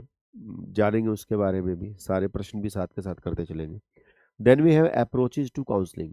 भाई कौन सी अप्रोचेज हैं, ठीक है। एक है यहाँ पर भाई कोग्निटिव बिहेवियरल, ये एल्बर्ट एलिस है ना, और ये जो REBT कहाँ पर लिखा है ये रहा, ये एक ही बात है, ये सारी चीज़ें यहीं पर घूमेंगी, है ना। लास्ट में लाके मिला के वहीं पे REBT पर ही रुकना है, ठीक है। Humanistic approach, person centred counselling किसके द्वारा, कार्ल रोजर्स ने जो दी, है ना, क्लाइंट सेंटर्ड बात करते हैं वो। थ्योरीज ऑफ काउंसलिंग, कौन सी थ्योरीज, वही आ गया देखो, बिहेवियरिस्टिक, रैशनल, ये REBT यही है और कुछ नहीं है, इमोटिव, रियलिटी, ठीक है। तो कुछ इस प्रकार से रहेगा भाई हमारी unit third. Then we have unit four. Fourth unit भाई मैं कहूँगा one of the most easiest unit, है ना, जो सबसे आसान जो यूनिट है वो यूनिट फोर्थ और सेवन्थ है, ठीक है। जो बड़ा ही मतलब फ्री के आपको नंबर देने वाली है। किसके बारे में भाई, टीचर एजुकेशन के बारे में, शिक्षक शिक्षा के बारे में। आपने शिक्षक शिक्षा की है, बिल्कुल, जो आपने भाई कोर्स किया है ना। आपने B.Ed करा होगा, M.Ed किया होगा, या M एजुकेशन किया होगा, जो भी आपने किया, ठीक है। तो ये क्या है, कोर्स ही है ना। आप टीचर के रूप में एजुकेट हो रहे हैं, अभी भी आप एजुकेशन प्राप्त कर ही रहे हैं, ठीक है। तो इसका मीनिंग क्या है आपको पता ही है, नेचर क्या है, ठीक है। टीचर एजुकेशन का क्या नेचर है, क्या प्रकृति है, स्कोप क्या है, कहाँ कहाँ पे ये कार्य करता है, कौन से क्षेत्र हैं, types of teacher education programmes, कौन से टाइप्स हैं, वही प्री सर्विस और इन सर्विस। एक तो सर्विस से पहले, एक सर्विस के अंदर भी तो एजुकेट किया जाता है ना। ट्रेनिंग प्रोग्राम्स चलते हैं, वर्कशॉप्स चलते हैं, सेमिनार्स चलते हैं, है ना। तो वही सारा structure of teacher education curriculum, ठीक है जी, क्या स्ट्रक्चर होगा, and its vision in curriculum documents of NCERT NCT, है ना। Elementary, secondary and higher secondary levels. ठीक है, जो करिकुलम होगा वो कैसे कैसे बदलेगा, किस किस लेवल पे, एलिमेंट्री लेवल पे, सेकेंडरी लेवल पे और हायर सेकेंडरी लेवल पे, मतलब स्कूल लेवल की बात कर रहे हैं। Organisation of components of pre service teacher education. ठीक है, ट्रांजैक्शनल अप्रोचेज, ट्रांजैक्शन कुछ नहीं भाई, पढ़ाना। ठीक है, कौन सी अप्रोचेज है, फॉर फाउंडेशन कोर्सेज, है ना, इन्होंने बता दिया भाई ट्रांजैक्शनल अप्रोचेज में। मतलब हमारा सिलेबस जो है ना ऐसा, वो अपने आप ही बता देता भाई ट्रांजैक्शनल अप्रोचेज में क्या क्या पढ़ना है। 3 अप्रोचेज को पढ़ लेना भाई, कौन सी, एक्सपोजिटरी, कोलेबरेटिव और एक्सपीरियंशियल। बस इन 3 अप्रोचेज को पढ़ लेना, कुछ भी नहीं है ना। और ये अगेन, ये नाम से पता चल जाता है कि ये क्या कहना चाह रहे हैं, है ना। पहले बता रहा हूँ मैं आपको कि नाम से पता चल जाता है, कि ऐसा नहीं है कि भाई नाम कुछ हो रहा है काम कुछ हो रहा है ना। जैसे कि भाई एक ब्लाइंड व्यक्ति हो और उसका नाम हो नैनसुख, ऐसा नहीं है ना, ऐसा नहीं है। तो कहने का मुद्दा ये, जो है नाम वही मिलेगा और क्या मिलेगा। अब भाई एक्सपीरियंशियल है तो भाई एक्सपीरियंस से ही रिलेटेड होगा, इसलिए तो एक्सपीरियंशियल बोल रहे हैं। कोलेबरेटिव है तो मिलजुल कर ही होगा। ठीक है, एक्सपोजिटरी है तो भाई किसी चीज़ को एक्सपोज करना, यानी उस चीज़ को एक्सप्लेन करने से रिलेटेड ही होगा। ठीक है, उस चीज़ के बारे में बताने से, उस चीज़ के बारे में कुछ रहस्योद्घाटन करने से। ठीक है, तो वही होगा। तो ये नाम से हमें चीज़ों को समझ जाना है। ठीक है, चलिए, understanding knowledge base of teacher education. भाई जब आप टीचर एजुकेशन देंगे तो एक नॉलेज बेस होना चाहिए ना। नॉलेज बेस का अर्थ क्या है कि भाई हमें इस प्रकार की नॉलेज जो है वो टीचर को देनी है। भाई यदि आप बनना चाहते हैं, मान के चलो कोई व्यक्ति है, आप तो क्यों, ठीक है, कोई व्यक्ति है और वो इंजीनियर बनना चाहता है, तो कुछ तो नॉलेज बेस होगा ना भाई, बेसिक जो नॉलेज है। हालांकि देखो ये तो इसको पता ही होना चाहिए, फिर आगे उसमें प्रोफिशिएंसी होती रहेगी, कोई बात नहीं। ठीक है, तो from the view point of किसका, किस किस का व्यू पॉइंट होगा भाई, शूलमैन का, डेंग एंड ल्यूक के व्यू पॉइंट से क्या है, और हैबरमास के पॉइंट ऑफ व्यू से क्या है। इन 3 के बारे में हमें जानना है, ये इकट्ठे ही है। ठीक है, इन 3 के बारे में हमें जानना है। उसके बाद में meaning of reflective teaching. Reflective teaching क्या होती है, अपने आप का रिफ्लेक्शन। ठीक है, strategies for promoting reflective teaching, कैसे बढ़ा सकते हैं भाई, कि स्वयं को देखे कि मैं कैसे पढ़ा रहा हूँ, क्या करा रहा हूँ। ठीक है, मॉडल्स ऑफ टीचर एजुकेशन, कौन से मॉडल्स हैं, बिहेवियरिस्टिक है, कंपिटेंसी बेस्ड है एंड इंक्वायरी ओरिएंटेड है। ठीक है, ये तो ये 3 मॉडल्स हो गए। ठीक है, व्यवहारिक हो गया, और भाई अपना कंपिटेंसी बेस्ड मतलब दक्षता आधारित हो गया, और जांच उन्मुख हो गया। ठीक है, टीचर एजुकेशन मॉडल्स, इनकी बात हम करेंगे किसमें, सेक्शन बी में, किसके, यूनिट 4 के। कुछ नहीं है, ये वही सारी बातें घूमती रहेंगी। मैंने कहा ना बड़ी इजी सी यूनिट है, पर वही है ना कि भाई इनको थोड़ा सा ये दिखाना पड़ता है कि हाँ भाई सिलेबस काफ़ी बड़ा है, डीपली पढ़ना पड़ेगा, पढ़ना डीपली पड़ेगा, नो डाउट। लेकिन कंसेप्ट एक बार समझ में आ जाए ना, फिर उसमें जितनी मर्जी डीप चले जाओ कोई दिक्कत नहीं होती। कंसेप्ट तो समझ में आना चाहिए ना, कि आखिर ये कहना क्या चाह रहा है, बस वो समझ में आ जाए, फिर तो चलते रहो आगे, कोई दिक्कत नहीं। ठीक है, चलिए, section C of teacher education, जो हमारी यूनिट है टीचर एजुकेशन, उसका सेक्शन सी है क्या, about concept, need, purpose and scope of in service teacher education, है ना। जो सेवाकालीन शिक्षक शिक्षा है, सॉरी, इन सर्विस, हाँ सेवाकालीन है ना, सेवा के दौरान। ठीक है, जो शिक्षक शिक्षा है उसकी बात आ जाती है। Organisation and models of in service teacher education, कौन से मॉडल होंगे, किस किस तरीके से हम करा सकते हैं। Agencies and institutions of in service teacher education, किस किस लेवल पे, डिस्ट्रिक्ट लेवल पे डाइट हो जाती है अपनी, स्टेट लेवल पे एससीईआरटी वगैरह आ जाते हैं, नेशनल लेवल पे अपना एनसीईआरटी वगैरह, एनसीटी, यूजीसी, ये सारे आ जाते हैं, लिखा हुआ है इसमें। ठीक है, then we have preliminary consideration in planning in service teacher education. जब हम प्लान कर रहे हैं इन सर्विस टीचर एजुकेशन में, तो हमारे लिए क्या चीज़ें प्रिलिमिनरी हैं, हमें किन चीज़ों का ध्यान में रख के चलना पड़ेगा। अब इसका आंसर कौन दे रहा है, इसका आंसर हमारा सिलेबस ही दे रहा है। 4 चीज़ों का ध्यान रखना है भाई। आपका पर्पज क्या है, उद्देश्य क्या है भाई, क्यों दे रहे हो ट्रेनिंग, ड्यूरेशन कितनी होगी भाई, ट्रेनिंग जो है वो 1 दिन की होगी, 2 घंटे की होगी, 10 दिन की होगी, क्या होगी, है ना। रिसोर्सेज कौन से हैं, क्या क्या चाहिएगा उसके लिए, और बजट कितना, पैसा कितना लगेगा, अपने आप ही बता देता आंसर भी। ठीक है, क्या हमारा सिलेबस इतना बढ़िया है, प्यारा सा सिलेबस है, डन। और टीचर एजुकेशन में ही यदि हम बात करें फोर्थ सेक्शन की, यानी सेक्शन डी की, तो कितना होगा, क्या होगा भाई, कंसेप्ट ऑफ प्रोफेशन, प्रोफेशन क्या होता है, व्यवसाय क्या होता है, और प्रोफेशनलिज्म क्या होता है, व्यवसायीकरण क्या होता है। भाई आप कोई भी काम करते हो, है ना, तो उसका एक करने का तरीका होगा ना, जो करने का तरीका है वो प्रोफेशनलिज्म है, जो काम है वो प्रोफेशन है, इतना ही खेल है बस। ठीक है, टीचिंग एज ए प्रोफेशन, है ना, एक प्रोफेशन के रूप में, प्रोफेशनल इथिक्स। लेकिन ये जो मैं कह रहा हूँ ना, इतना ही खेल है, इसका मतलब ये नहीं कि भाई यहीं पर खत्म, नहीं, इसको हमें डिटेल में पढ़ना है। हाँ, लेकिन एक कंसेप्ट समझ में आना चाहिए, अच्छा ये यही कह रहा है क्या, फिर आगे जाते रहो, कोई दिक्कत नहीं है। ठीक है, वैसे जो हमारी क्लासेज रहेंगी वो लगभग लगभग आप ये मान के चलो कि वो 150 के लगभग हमारी क्लासेज रहने वाली हैं, तब जाके हमारी ये चीज़ें जो है कंप्लीट होंगी। तो मतलब डीप में पढ़ेंगे, ठीक है, और मोटा मोटा माने तो 150 क्लासेस का अर्थ ये मान के चलो, आ, लगभग लगभग 300 आवर्स, थोड़े नहीं होते हैं, है ना। लेकिन वही है कि भाई एग्जाम भी तो छोटा नहीं है ना, बड़े काम करेंगे तभी बड़ा कुछ मिलेगा, है ना, कुछ पाने के लिए भाई कुछ ना कुछ तो करना ही पड़ता है, खोना पड़ता है। ठीक है, तो बस वही है। और हम खोने के लिए ना, हम तो पा ही रहे हैं, खोना क्या है ना, बस जो समय है वो थोड़ा सा मान लेते हैं कि भाई थोड़ा अधिक लगेगा, लेकिन फल भी उतना ही अच्छा मिलेगा उसका, है ना। तो बात कर लेते हैं किसके बारे में भाई, personal and contextual factors teaching affecting teacher development. भाई कौन से फैक्टर्स हैं जो पर्सनल हैं, जो आपके लेवल पे है, और कौन से कॉन्टेक्चुअल है, मीन संदर्भात्मक है, अलग है जो आपसे। ठीक है, आईसीटी इंटीग्रेशन, टीचर एजुकेशन में आपने आईसीटी को भी इंटीग्रेट कर दिया। Quality enhancement for professionalisation of teacher education, भाई कैसे क्वालिटी बढ़ा सकते हैं हम।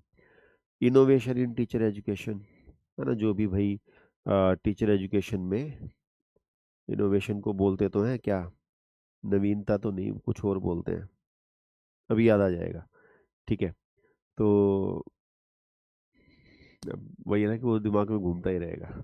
ठीक है, तो इनोवेशन जो है वो टीचर एजुकेशन में, है ना, कुछ भी हम जो कुछ नया करते हैं वो कौन सी चीज़ें, वो सारी चीज़ें इसमें आ जाएंगी। ठीक है, तो भाई मेरे साथ ये दिक्कत है, एक बार दिमाग जहाँ पे अटक गया ना वहीं पे अटका रहता है फिर। चलो, कोई नहीं आएगा अभी दिमाग में। अब जो यूनिट 5 है ना, फिफ्थ यूनिट जो है, it is about curriculum studies. Curriculum studies means हमारा पाठ्यचर्या अध्ययन। ठीक है, पाठ्यचर्या अध्ययन या करिकुलम स्टडीज मीन्स पाठ्यचर्या के बारे में सब कुछ जानना है हमें। स्टार्ट करते हैं भाई कहाँ से, क्या होती है पाठ्यचर्या, है ना, कौन से हैं, कौन से सिद्धांत हैं जिनके ऊपर पाठ्यचर्या टिकी होती है, कौन सी स्ट्रेटजीज हैं किसकी, करिकुलम की रणनीतियाँ कौन सी हैं। ठीक है, देन वी हैव अच्छा, strategies of curriculum development means यदि आप करिकुलम को आप डेवलप करना चाह रहे हैं और बेहतर बनाना चाह रहे हैं, तो क्या क्या स्ट्रेटजीज होंगी, कैसे बना सकते हैं। ठीक है, स्टेजेस कौन सी होंगी किसमें, करिकुलम डेवलपमेंट की, चरण कौन से होंगे, फाउंडेशंस ऑफ करिकुलम प्लानिंग, है ना, कौन से फाउंडेशंस हैं। अब इन्होंने ना देखो, फिर मजे की बात ये अपने आप ही बता देते हैं कौन से फाउंडेशन है। भाई 3 फाउंडेशन है। फाउंडेशन मीन्स नींव। जब आप एक कोई भी करिकुलम बनाते हैं, किसी भी चीज़ का बनाते हैं, तो उसमें 3 चीज़ों को लेके चलते हैं। ठीक है, पर्टिकुलरली टीचर एजुकेशन की यदि हम बात करें, तो 3 चीज़ें रहेंगी, या बच्चों को पढ़ाने की हम बात करें, 3 फाउंडेशन रहती है।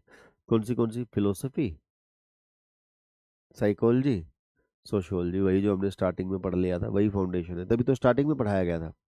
फिलोसफिकल बेसिस, नेशनल, डेमोक्रेटिक, ठीक है, sociological basis, socio cultural reconstruction and psychological basis, learners needs and interest. तो ये हमारे क्या रहेंगे, फाउंडेशंस रहेंगे। Then we have bench marking, है ना, bench marking and role of national level statutory bodies. कौन से बॉडीज है भाई, यूजीसी, एनसीटीई एंड यूनिवर्सिटी। ठीक है भाई, करिकुलम डेवलपमेंट में इनका क्या रोल रहता है ना, ये कैसे बेंच मार्किंग करते हैं। बेंच मार्किंग में देखो भाई, ये स्टैंडर्ड तो आपको लेके चलना पड़ेगा, है ना भाई। ऐसा थोड़ी कि भाई कोई कुछ करा रहा है अपनी मर्जी से, जिसको जो अच्छा लग रहा है वही करा रहा है, नहीं, एक तो बेंच मार्किंग रहेगी ना, वो सारा ये हो जाएगा। उसके बाद में we have models of curriculum design. और मैं ये बता रहा हूँ भाई, जब भी हम कुछ भी पढ़ेंगे ना, कुछ भी हम पढ़ रहे होंगे, तो हम इस चीज़ को साथ में लेके चलेंगे, ये हमारी गाइड करेगा, है ना, ये हमारे एक तरीके से सिलेबस जो है हमें हर कदम पे गाइड करेगा। अच्छा भाई, अब ये पढ़ लिया, अब अगला आपको ये पढ़ना है, ठीक है। तो ये तो साथ ही है अपना सुख दुख का। मॉडल्स ऑफ करिकुलम डिजाइन, कौन से मॉडल हैं भाई। अब हमने करिकुलम डिजाइन करना स्टार्ट कर दिया, बनाना स्टार्ट कर दिया, ठीक है। एक तो ट्रेडिशनल है और एक कंटेम्प्रेरी मॉडल्स है। अब ट्रेडिशनल और कंटेम्प्रेरी मॉडल कौन से करने हैं, वो भी इसने बता दिया। कौन से भाई, एकेडमिक या डिसिप्लिन बेस्ड मॉडल, उसके बाद में कम्पिटेंसी बेस्ड मॉडल, उसके बाद में सोशल फंक्शंस या एक्टिविटीज़ मॉडल, जिसको हम सोशल रिकंस्ट्रक्शन भी कह सकते हैं, individual needs and interest model, outcome based integrative model, intervention model, और लास्ट में सीआईपीपी मॉडल। अब किसी को ना पता हो सीआईपीपी, तो ये भी हमारा सिलेबस बता रहा है। CIPP stands for context, input, process, product, ये मॉडल, है ना। तो कुल मिला के इसमें सिर्फ मॉडल्स ऑफ करिकुलम डिजाइन है, ठीक है जी। और केवल इतना लिख देता तब भी काम चल जाता। हम फिर अपने आप ढूंढते भाई ट्रेडिशनल कौन से हैं, कंटेम्प्रेरी कौन से, लेकिन इसने बता दिया कि भाई ये हमें करने हैं, ठीक है, ट्रेडिशनल भी और कंटेम्प्रेरी भी, ठीक है। इसमें मॉडल्स आ गए। मॉडल्स के बाद में आ गया अपना इंस्ट्रक्शन। इंस्ट्रक्शन कुछ नहीं होता, इंस्ट्रक्शन मीन्स पढ़ाना, शिक्षण करना, ठीक है। तो भाई instructional system, instructional media, instructional techniques and material in enhancing curriculum transaction, वही पढ़ाने से। अब ये सारा पढ़ाने से, आपको पता होगा ना, करिकुलम के अंदर हमारा पढ़ाना भी आ जाता है, ठीक है, इवेल्युएशन भी आ जाता है, कंटेंट भी आ जाता है, सब कुछ आ जाता है। Approaches to evaluation of curriculum, curriculum का इवेल्युएशन कैसे करेंगे कि भाई करिकुलम जो है वो बेटर है, नहीं है, क्या है। Approaches to curriculum and instruction, कौन सी अप्रोचेज है, academic and competency based approaches, अभी जो हम बात कर रहे थे। उसके बाद में मॉडल्स ऑफ करिकुलम इवेल्युएशन, कौन से मॉडल हैं जिससे हम करिकुलम को इवेल्युएट कर सकते हैं कि भाई करिकुलम जो वो ठीक है, नहीं है, कहाँ पर गड़बड़ है, कहाँ पर बेटर किया जा सकता है। अब ये मॉडल कौन से टाइलर मॉडल है, टेक्स मॉडल है, स्क्राइबन्स मॉडल है, और किर्कपैट्रिक मॉडल है, ठीक है। तो ये चार मॉडल हैं जहाँ पे हम कसौटी पे कसे क्या करेंगे भाई, देखेंगे कि भाई हमारा जो मॉडल है वो सही है, नहीं है, मीन्स हमारा जो करिकुलम है वो किस प्रकार का है, ठीक है। क्लियर है। उसके बाद में जो हमारा सेक्शन डी है, जैसे कि आप यहाँ पर देख ही पा रहे हैं, section D is about,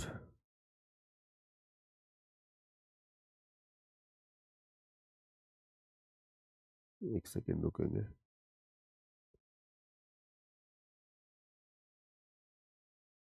ji.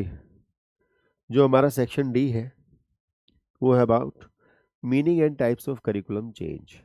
Curriculum को बदलेंगे कैसे, ठीक है, करिकुलम को चेंज कैसे करेंगे।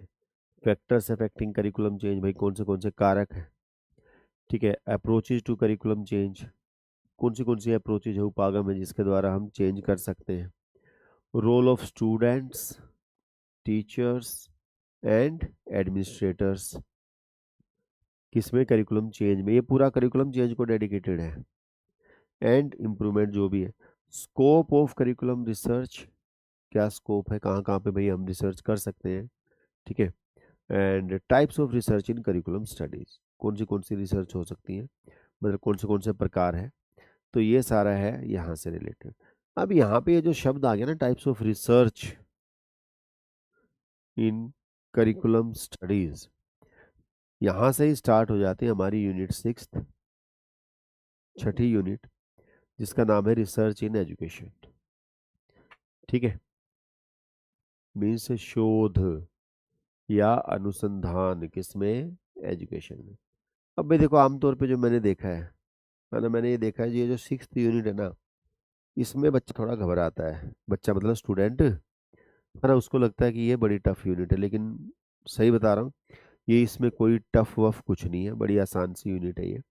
ठीक है, बस इसकी जो टर्म्स हैं, इसकी जो लैंग्वेज है, वो थोड़ी सी हम आम तौर के समय पे भाषा में यूज नहीं करते हैं, इसलिए हमें ये लगता है कि ये तो पता नहीं क्या है, क्या बवाल है, लेकिन कोई बवाल नहीं है। ठीक है, ये सिंपल है और इनको हम सिंपल चीज़ों से ही समझेंगे। ऐसे ही समझेंगे कि भाई आपको एक नई रेसिपी बनानी है तो कैसे करोगे, वो भी रिसर्च ही एक तरीके की। ठीक है, तो बड़ी सिंपल तरीके से समझेंगे, कुछ नहीं है भाई इसमें। चलो, सबसे पहले क्या है? Meaning and scope of educational research. भाई शैक्षिक जो शोध है या अनुसंधान है, पहली बात तो उसका अर्थ क्या है, क्या होता है, और दूसरी बात स्कोप क्या है, कहाँ कहाँ पर उसका प्रयोग हो सकता है, बताइए आपको। Meaning and steps of scientific method, scientific method क्या होता है और क्या क्या स्टेप्स है। करेक्टरिस्टिक्स ऑफ साइंटिफिक मेथड, विशेषताएं। अब देखो, विशेषताएं भी अपने आप ही बता दी, कौन सी? रेप्लिकेबिलिटी। ठीक है, साइंटिफिक मेथड के अंदर रेप्लिकेबिलिटी होनी चाहिए, प्रिसीजन होना चाहिए, फाल्सिपिएलिटी होनी चाहिए, एंड पार्सिमनी होनी चाहिए। अपने आप ही बता देता है ये क्या क्या चीज़ें होनी चाहिए, 4 चीज़ें ये पढ़नी है। उसके बाद में टाइप्स ऑफ साइंटिफिक मेथड, कौन से 3 टाइप्स दे दिए साइंटिफिक मेथड के। Exploratory, explanatory, and descriptive. अपने आप ही बता रहा है ये पढ़ लेना भाई टाइप्स में। Aims of research as a scientific activity, है ना भाई, रिसर्च जो है एक साइंटिफिक एक्टिविटी है। आपको पता होगा रिसर्च जो होती है साइंटिफिक ही होती है ना। क्या आएगा इसमें? Problem solving, theory building, and prediction. पूर्वानुमान लगाते हैं कि भाई ये चीज़ हो सकती है ना, तभी तो हम रिसर्च करेंगे उसके रिजल्ट को ध्यान में रख के। उसके बाद में types of research, types of research में 3 इन्होंने टाइप दिए हैं बस। फंडामेंटल रिसर्च, अप्लाइड रिसर्च, और एक्शन रिसर्च। मतलब कोई आपको बहुत बड़ा रिसर्चर नहीं बनना है, बिल्कुल बेसिक चीज़ों के बारे में जानना है। Approaches to educational research, 2 approaches है भाई। कौन सी? क्वालिटेटिव और क्वांटिटेटिव, 2 ही हो सकती है ना। या तो क्वांटिटेटिव नंबर्स में होगी, या क्वालिटेटिव मीन्स गुणों में होगी। ठीक है। डिजाइन इन एजुकेशनल रिसर्च, कौन से डिजाइन है? 3 डिजाइन है, डिस्क्रिप्टिव, एक्सपेरिमेंटल, एंड हिस्टोरिकल। ठीक है, ये बड़ी 2-2 सेकंड की चीज़ें, ये कुछ नहीं है। ठीक है, बड़ा आसान है ये भी। यूनिट जो है कोई बहुत बड़ी चीज़ नहीं है इसमें। ठीक है, जो हमारी समझ में ना आए, ऐसा है क्या दुनिया में? कुछ नहीं है। अगर एक चीज़ को इंसान ने बनाया और वही समझ में उसको नहीं आई, फिर तो गड़बड़ है। चलो, आगे बात करते हैं वेरिएबल्स की। वेरिएबल्स मीन्स जो वेरी हो जाते हैं, जो बदल जाते हैं। ठीक है, meaning of meaning and concept होगा। अच्छा, मीनिंग ऑफ कॉन्सेप्ट्स जो भी है। अच्छा हाँ, ठीक है ठीक है। Meaning of concepts, constructs, and variables, ये तीनों बढ़ते क्रम से हैं। ठीक है भाई, कंसेप्ट, कंस्ट्रक्ट और वेरिएबल्स। ठीक है, इसका क्या मीनिंग है? टाइप्स ऑफ वेरिएबल्स, ये 5 टाइप होते हैं भाई वेरिएबल के। कौन से? Independent variable, dependent variable, extraneous variable, intervening variable, और मॉडरेटर। ठीक है, तो ये 5 टाइप है, इनके बारे में जानना है, आसान आसान सी चीजें हैं। देन वी हैव हाइपोथेसिस, परिकल्पना करना, यार ऐसा हो जाए तो ये कर लूँ, तो इतना ही है बस। ठीक है, कंसेप्ट क्या है, सोर्सेज क्या है, टाइप्स क्या है ना। अब ये जो टाइप में यहाँ पे जो लिखा है ना रिसर्च, ये एवं लिख दिया है। ठीक है, जो टाइप्स होंगे वो कौन से होंगे, ये होंगे। एक होती है भाई हमारी डायरेक्शनल हाइपोथेसिस, एक नॉन डायरेक्शनल हाइपोथेसिस, और एक होती है नल हाइपोथेसिस, जिसको एच नोट भी बोलते हैं। ठीक है, अब आ जाएगा फॉर्मुलेटिंग हाइपोथेसिस, कैसे बनाएंगे भाई। Characteristics of a good hypothesis, steps of writing a research proposal, ये इंपॉर्टेंट है भाई, कि हम रिसर्च प्रपोजल कैसे लिखेंगे, कौन से स्टेप्स रहेंगे। Then we have concept of universe and sample, universe means total, sample means sample उसका एक पार्ट। ठीक है, क्या होता है characteristics of a good sample, क्या क्या विशेषताएं हैं। टेक्निक्स ऑफ सैम्पलिंग, दो टेक्निक है भाई हमारी, कौन सी, प्रोबेबिलिटी और नॉन प्रोबेबिलिटी। ठीक है जी, दो ही होती हैं।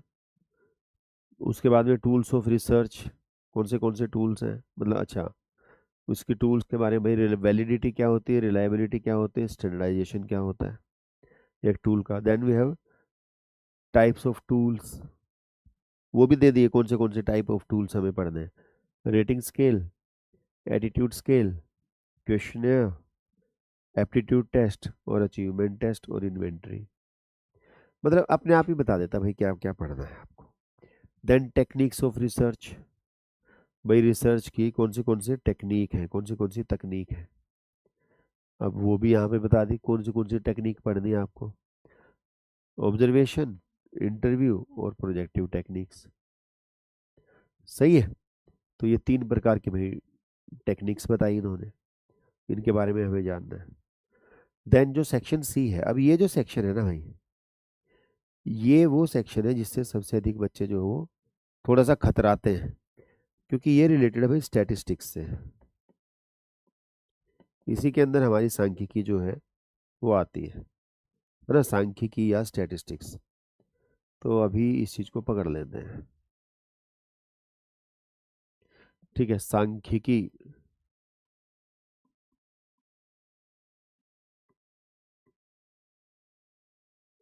ठीक है, या स्टैटिस्टिक्स। अब इसमें क्या आ जाएगा भाई, टाइप्स ऑफ मेजरमेंट स्केल्स। चार टाइप्स है मेजरमेंट स्केल के, कौन से, नॉमिनल, ऑर्डिनल, इंटरवल और रेशियो। ठीक है, यही दिए हैं, ये रहे, इनके बारे में जानना है। अब ये जो आ गया ना क्वांटिटेटिव डाटा एनालिसिस, यहाँ से हमारी सांख्यिकी या स्टैटिस्टिक्स स्टार्ट हो गई।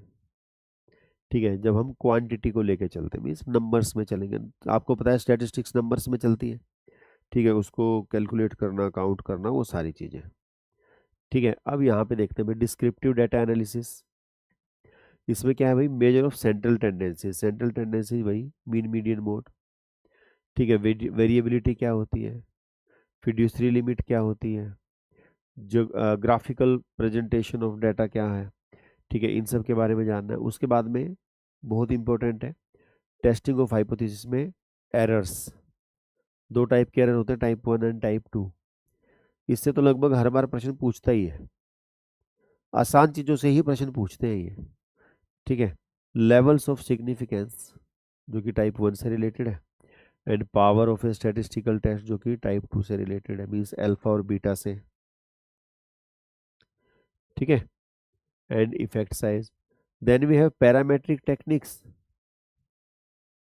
और नॉन पैरामेट्रिक टेक्निक्स। इन शब्दों को देख के घबराना नहीं है, बड़े आसान चीजें ये।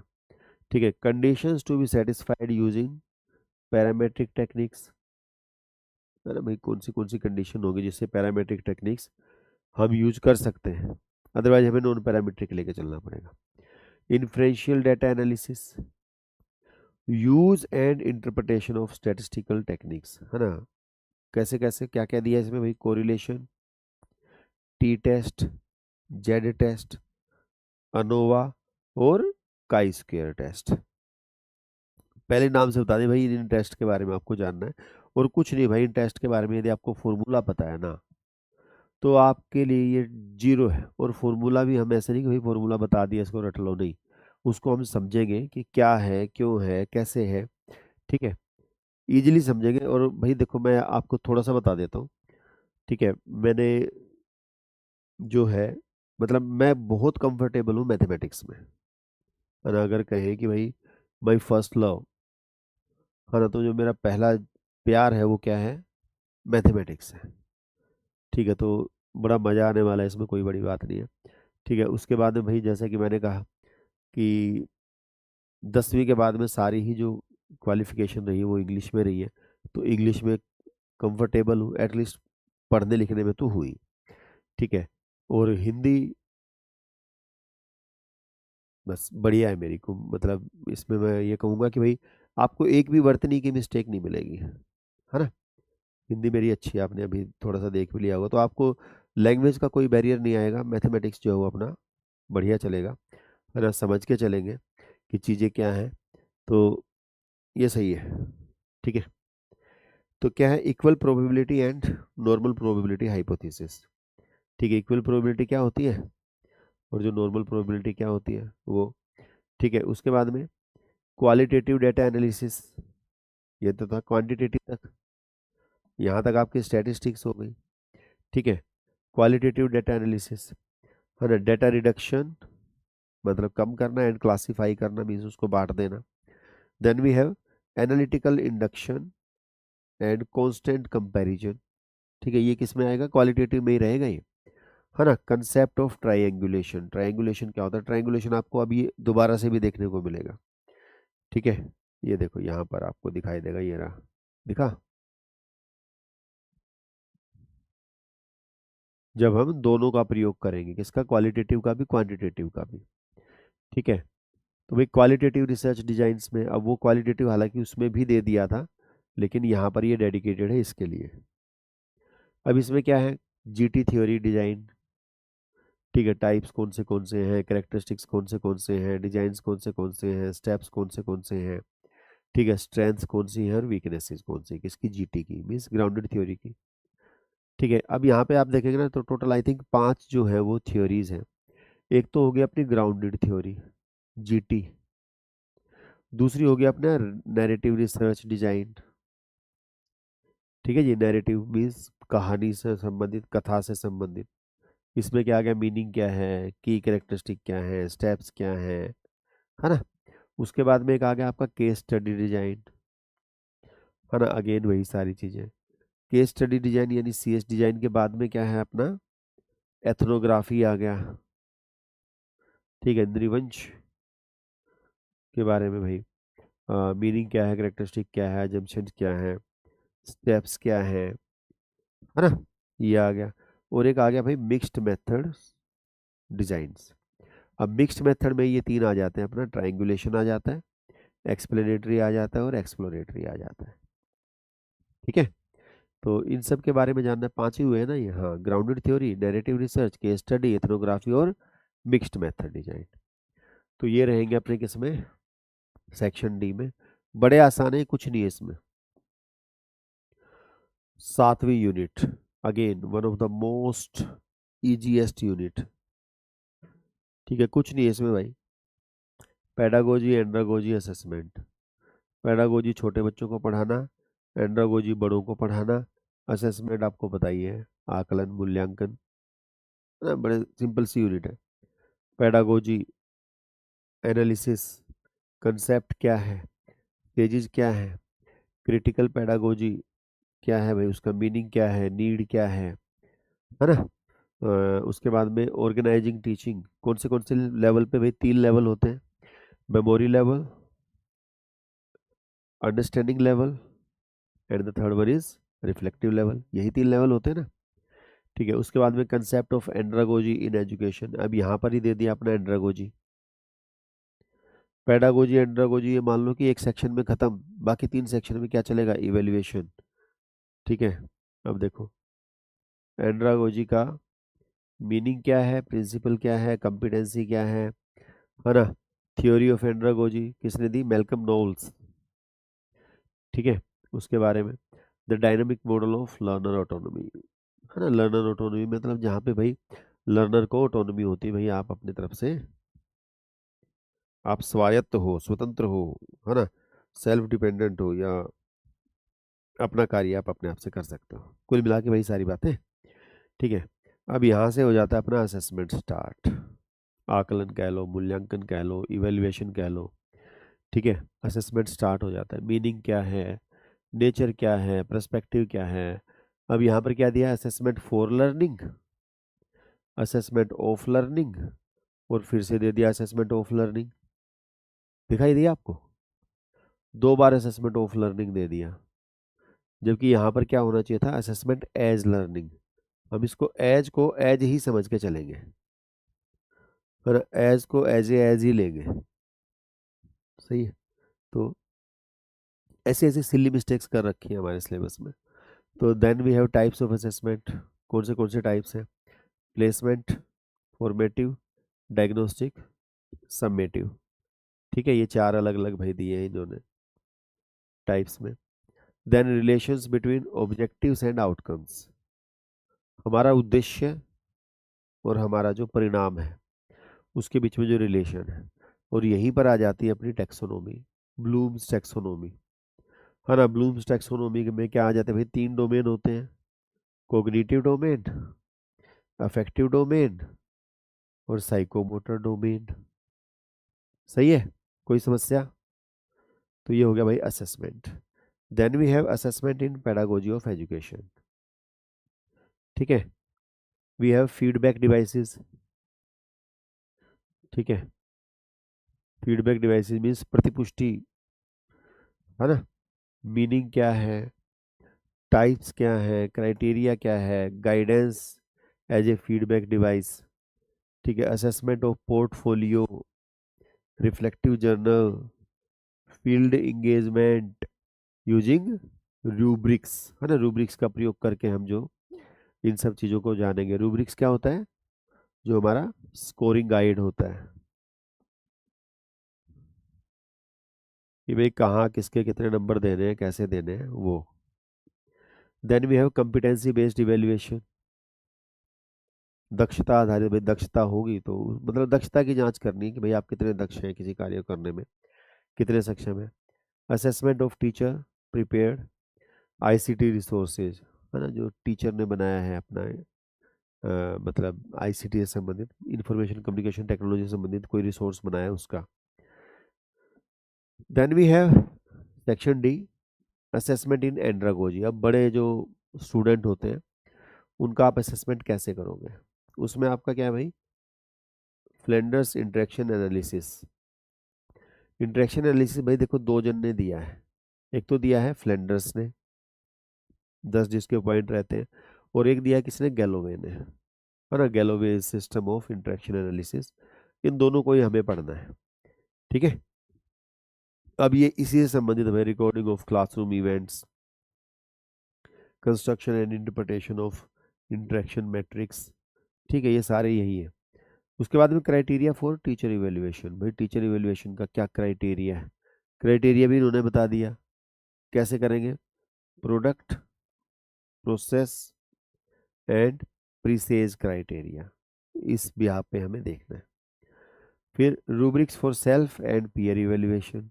रूब्रिक्स अगेन वही स्कोरिंग गाइड जो है।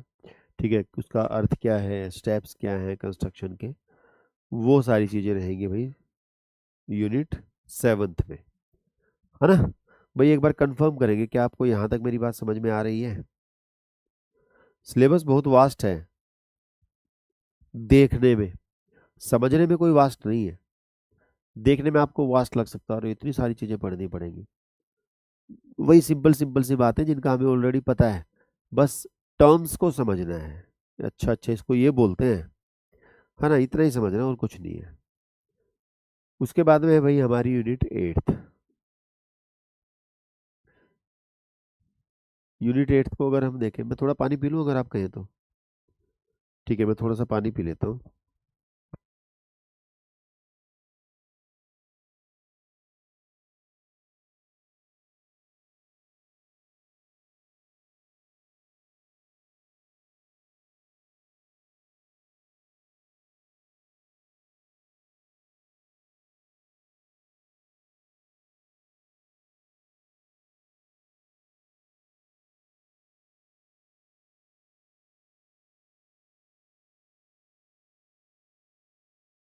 जी।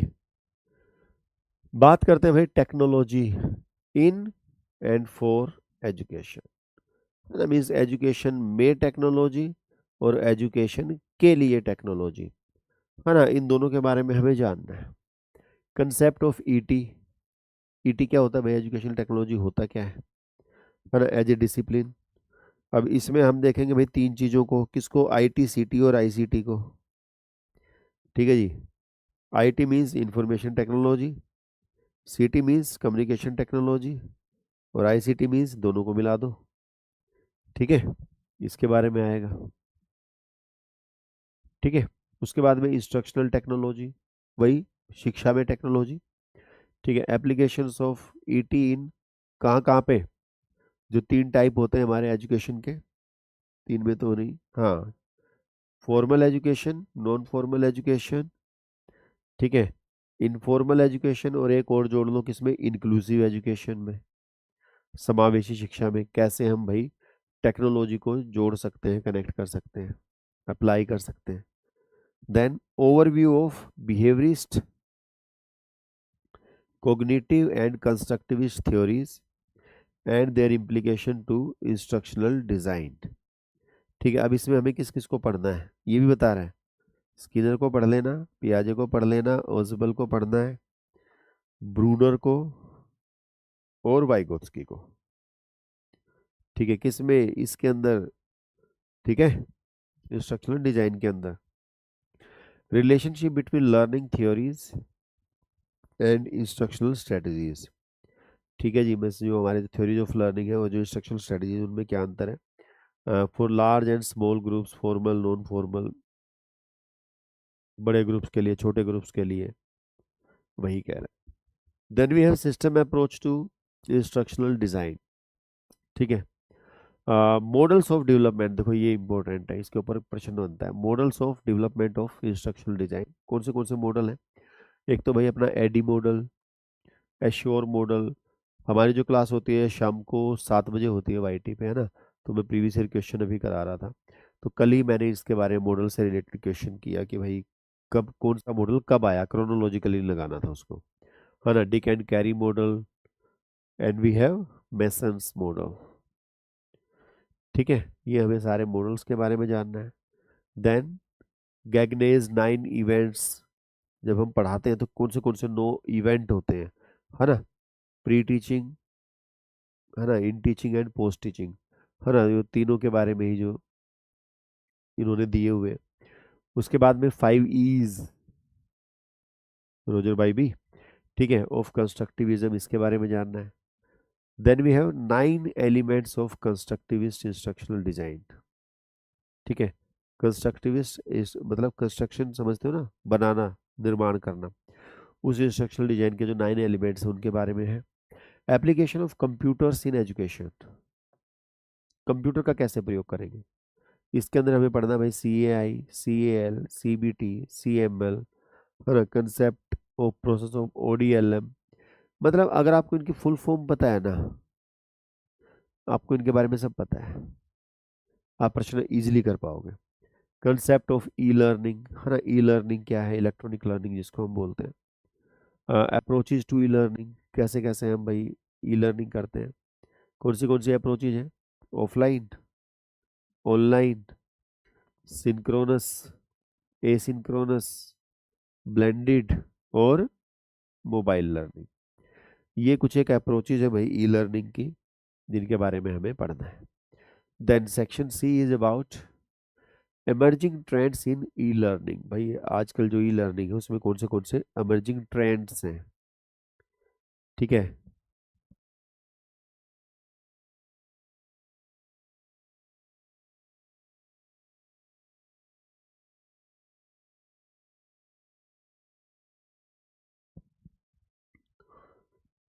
सबसे पहले कहा गया भाई सोशल लर्निंग, सामाजिक अधिगम। कंसेप्ट क्या है? Use of web 2.0 tools for learning. Then we have social networking sites, आजकल इसका तो प्रयोग हो रहा है, blogs, chats, video conferencing, discussion forum, इन सब के बारे में जानना है। है ना। ओपन एजुकेशन रिसोर्सेज OERs जो हैं उनके बारे में जानना है। क्रिएटिव कॉमन्स, है ना, CC जो होते हैं उनके बारे में जानना है। MOOCs के बारे में जानना है, मैसिव ओपन ऑनलाइन कोर्सेज के बारे में। कंसेप्ट एंड एप्लीकेशन, है ना। उसके बाद में ई इंक्लूजन, मतलब टेक्नोलॉजी का प्रयोग करके हम कैसे इंक्लूड कर सकते हैं। Concept of E inclusion, application of assistive technology in E learning, है ना, कौन सी टेक्नोलॉजी जो असिस्ट करेगी, सहायता करेगी इंक्लूसिव एजुकेशन में, स्पेशल बच्चों की। Quality of e learning, measuring quality of system, information system service, user satisfaction, net benefits, ये सारे जो है ना इन्होंने पहले ही दे देते हैं। ये चीज़ें पढ़नी है भाई, ठीक है। D&M IS सक्सेस मॉडल, ठीक है, इसके बारे में हमें जानना है। Ethical issues for E learner and E teacher, भाई कौन से नैतिक मुद्दे होते हैं जहाँ पर कई बार है ना गड़बड़ होने के चांसेस हो जाते हैं, ठीक है, ये हम करेंगे। और जो सेक्शन डी है, छोटा सेक्शन डी है क्या, use of ICT in evaluation, भाई मूल्यांकन में हम ICT का कैसे यूज कर सकते हैं। उसके बाद में एडमिनिस्ट्रेशन में कैसे यूज कर सकते हैं, और रिसर्च में कैसे यूज कर सकते हैं, ठीक है। अब यहाँ पर दे दिया भाई ई पोर्टफोलियोज, है ना, online repositories, online libraries, online and offline assessment tools, ठीक है, एंड कंसेप्ट एंड डेवलपमेंट। मतलब कुल मिला के जो डी जो यूनिट होती है ना सभी की, वो बिल्कुल मरी सी होती है, पूछ पूछ सी होती है, और इसमें कुछ ऐसा विशेष नहीं होता जो ऊपर वाली तीन में ना मिला हो, है ना। आप देखेंगे मतलब ये चलते चलते चल भाई, सेक्शन डी भी बनाना है तो चलो बना दिया।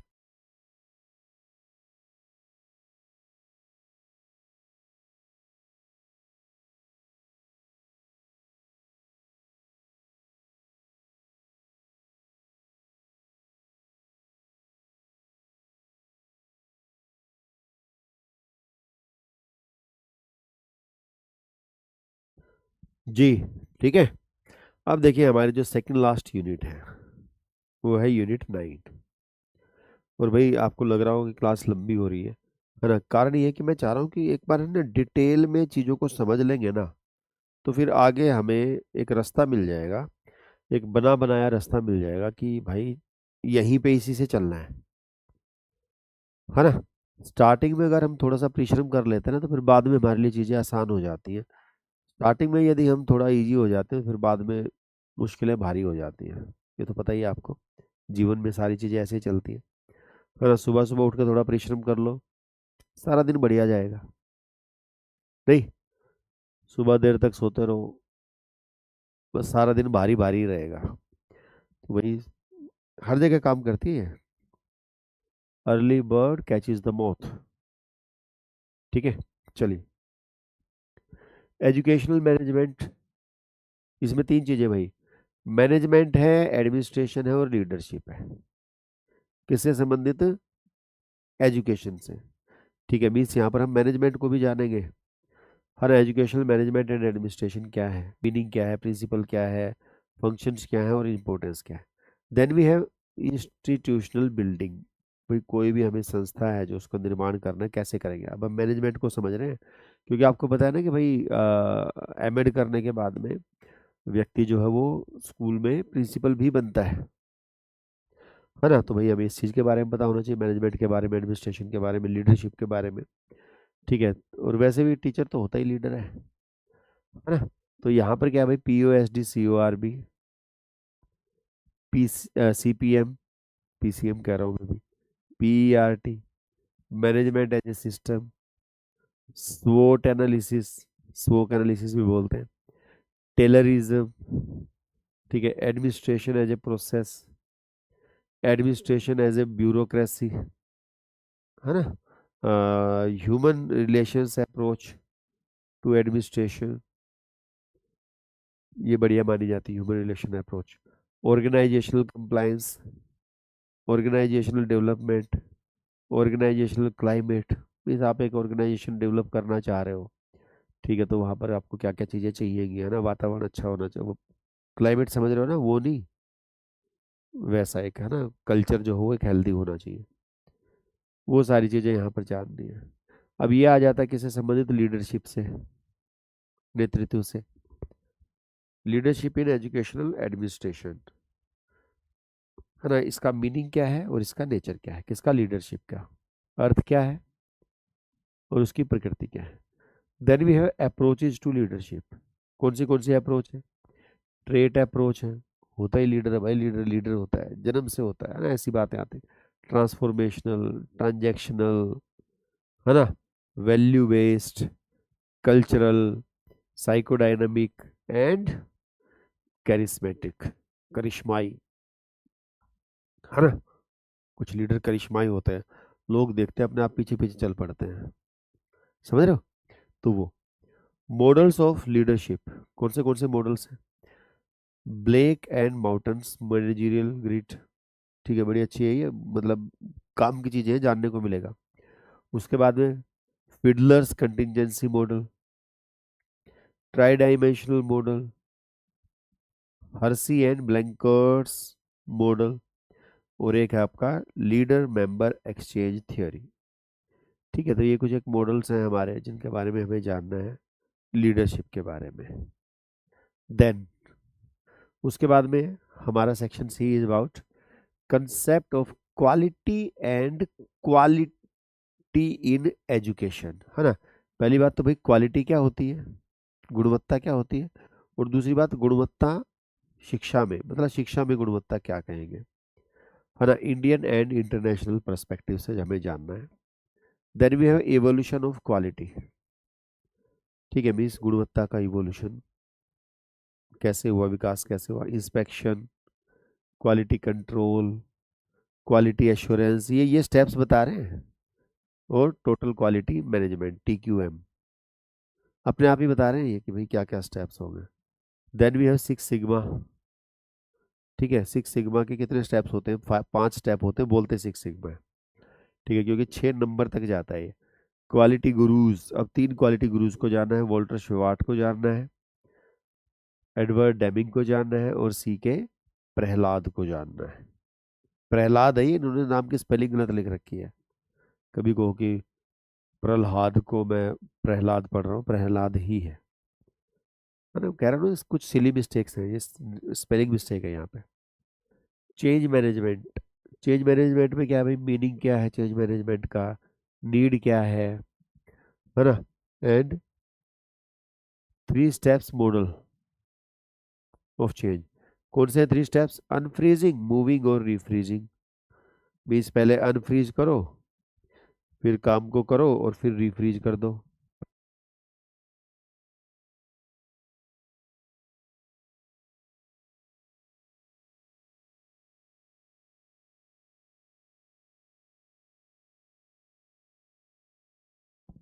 ठीक है जी। उसके बाद में भाई 2 ये जापानीज मॉडल हैं, कौन से, JIT और पोकायोके।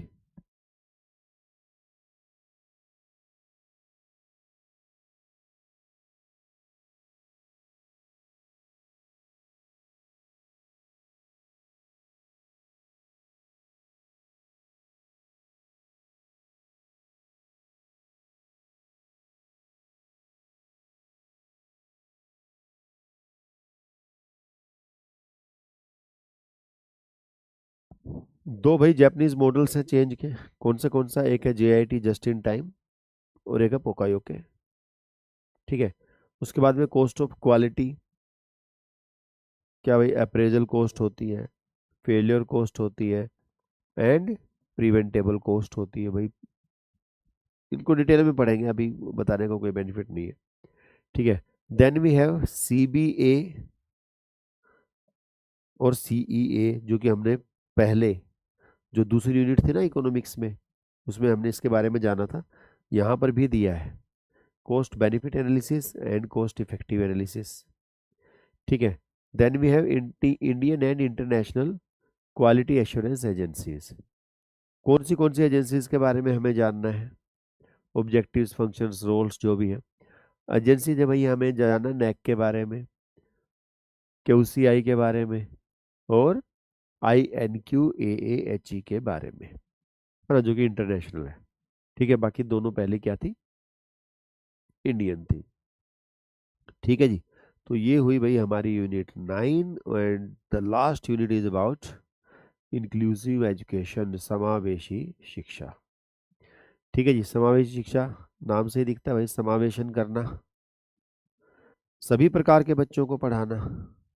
ठीक है, अब इसमें क्या है, जो समावेशी शिक्षा है या इंक्लूसिव एजुकेशन है, उसका कंसेप्ट क्या है ही क्या भाई समावेशी शिक्षा, कौन से प्रिंसिपल्स हैं, ठीक है, किन सिद्धांतों पर कार्य करते हैं, क्या स्कोप है, कौन से क्षेत्र हैं जहाँ पर इंक्लूसिव एजुकेशन काम करेगी, टारगेट ग्रुप्स क्या हैं, उनको हमें टारगेट करना है ना, यहाँ से हमें बच्चा मिलेगा जो नहीं पढ़ रहा। कौन से टारगेट ग्रुप्स बता भी दिया, डाइवर्स लर्नर्स है ना, including marginalised groups and learner with disabilities, these are are target groups.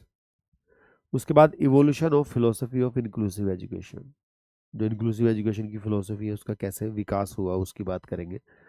सबसे पहले स्पेशल थी, फिर इंटीग्रेटेड हो गई, अब क्या आ गई इंक्लूसिव एजुकेशन, है ना। आप देखो ये यहाँ पर है ना, मतलब ऐसे कर देना चाहिए। मुझे कई बार लगता है कि मुझे ना कोई लेटर वगैरह लिख के भेजना चाहिए कि भाई थोड़ा सा ये चेंजेस कर लो, है ना। हमें बच्चों को पढ़ाना पड़ता है तो हमें अपने आप से अच्छा नहीं लगता कि यार क्या दे रखा है सिलेबस में, कैसे दे रखा है ये। चलो उसके बाद में दे रखे भाई लीगल प्रोविजंस, है ना, मतलब जो विधिक प्रावधान है ना, कानूनी प्रावधान है उसके बारे में दिया गया है। पॉलिसीज एंड लेजिस्लेशंस, है ना, क्या भाई NPE 1986, programme of action 1992, PWD act 1995।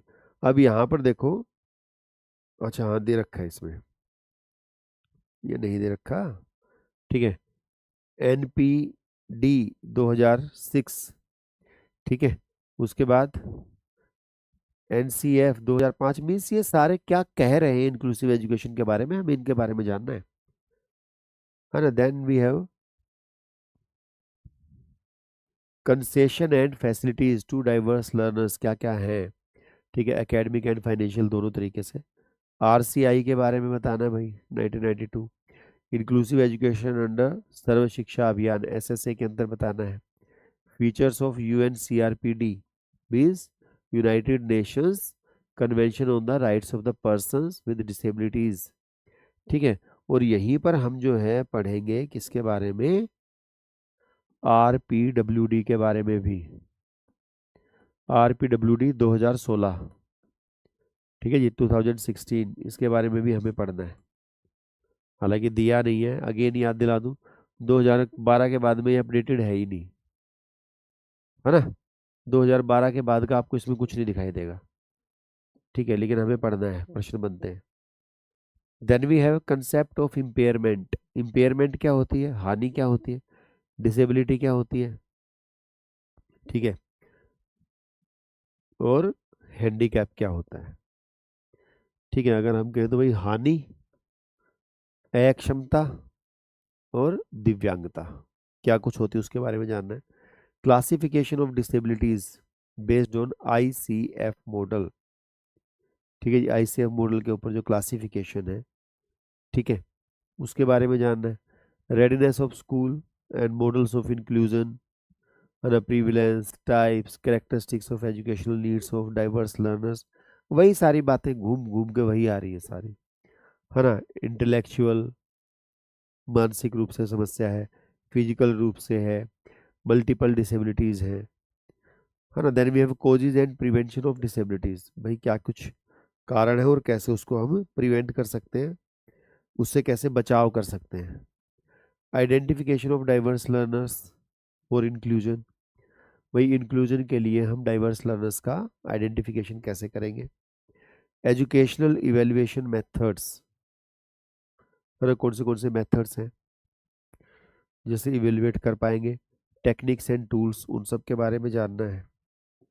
Then section C, planning and management of inclusive classroom, ठीक है। आप अगर इंक्लूसिव क्लासरूम बना रहे हैं, एक कक्षा ऐसा बना रहे हैं, तो उसकी क्या प्लानिंग होगी, कैसे हम उसको मैनेज करेंगे, उसका इंफ्रास्ट्रक्चर कैसा होना चाहिए, ह्यूमन रिसोर्सेज कौन से होंगे, इंस्ट्रक्शनल प्रैक्टिसेस कैसे करेंगे, है ना, मीन्स पढ़ाएंगे कैसे, करिकुलम कैसा होना चाहिए, और करिकुलर एडेप्टेशंस कैसे हम उसको अडेप्ट करेंगे करिकुलम में।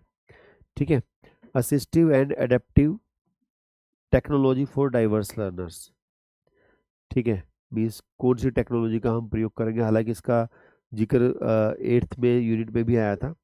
ठीक है, इसमें क्या आएगा भाई, प्रोडक्ट्स कौन से एड्स, अप्लायंसेस एंड प्रोसेस, क्या प्रोसेस रहेगी, इंडिविजुअलाइज्ड मतलब आईईपी आ गया, रेमेडियल टीचिंग आ गया, है ना, पेरेंट्स प्रोफेशनल पार्टनरशिप मतलब पेरेंट्स के साथ में आप कैसे इंटरेक्ट करेंगे, कनेक्ट रहेंगे। ठीक है, रोल ऑफ पेरेंट्स क्या है, पीयर्स क्या है, प्रोफेशनल क्या है, टीचर्स क्या है, और स्कूल क्या है। और आपको दिखाई दिया ये जो सेक्शन डी है, बिल्कुल छोटा सा 2.5 लाइन का है, कुछ है ही नहीं इसमें, है ना, बड़ा आसान सा है। यहाँ पर हमारा इति हो जाता है, पेज 8 of 8। क्या है दिया, क्या है, बैरियर्स मीन्स कौन सी बाधाएं हैं, एंड फैसिलिटेटर्स मीन्स क्या क्या चीजें सहायक है, किसमें, इंक्लूसिव एजुकेशन में। मीन्स वो चीजें जो बैरियर भी हो सकती है और सहायक भी हो सकती है, कैसे, जैसे हमारा भाई एटीट्यूड है। ठीक है, बहुत मैटर करता है भाई।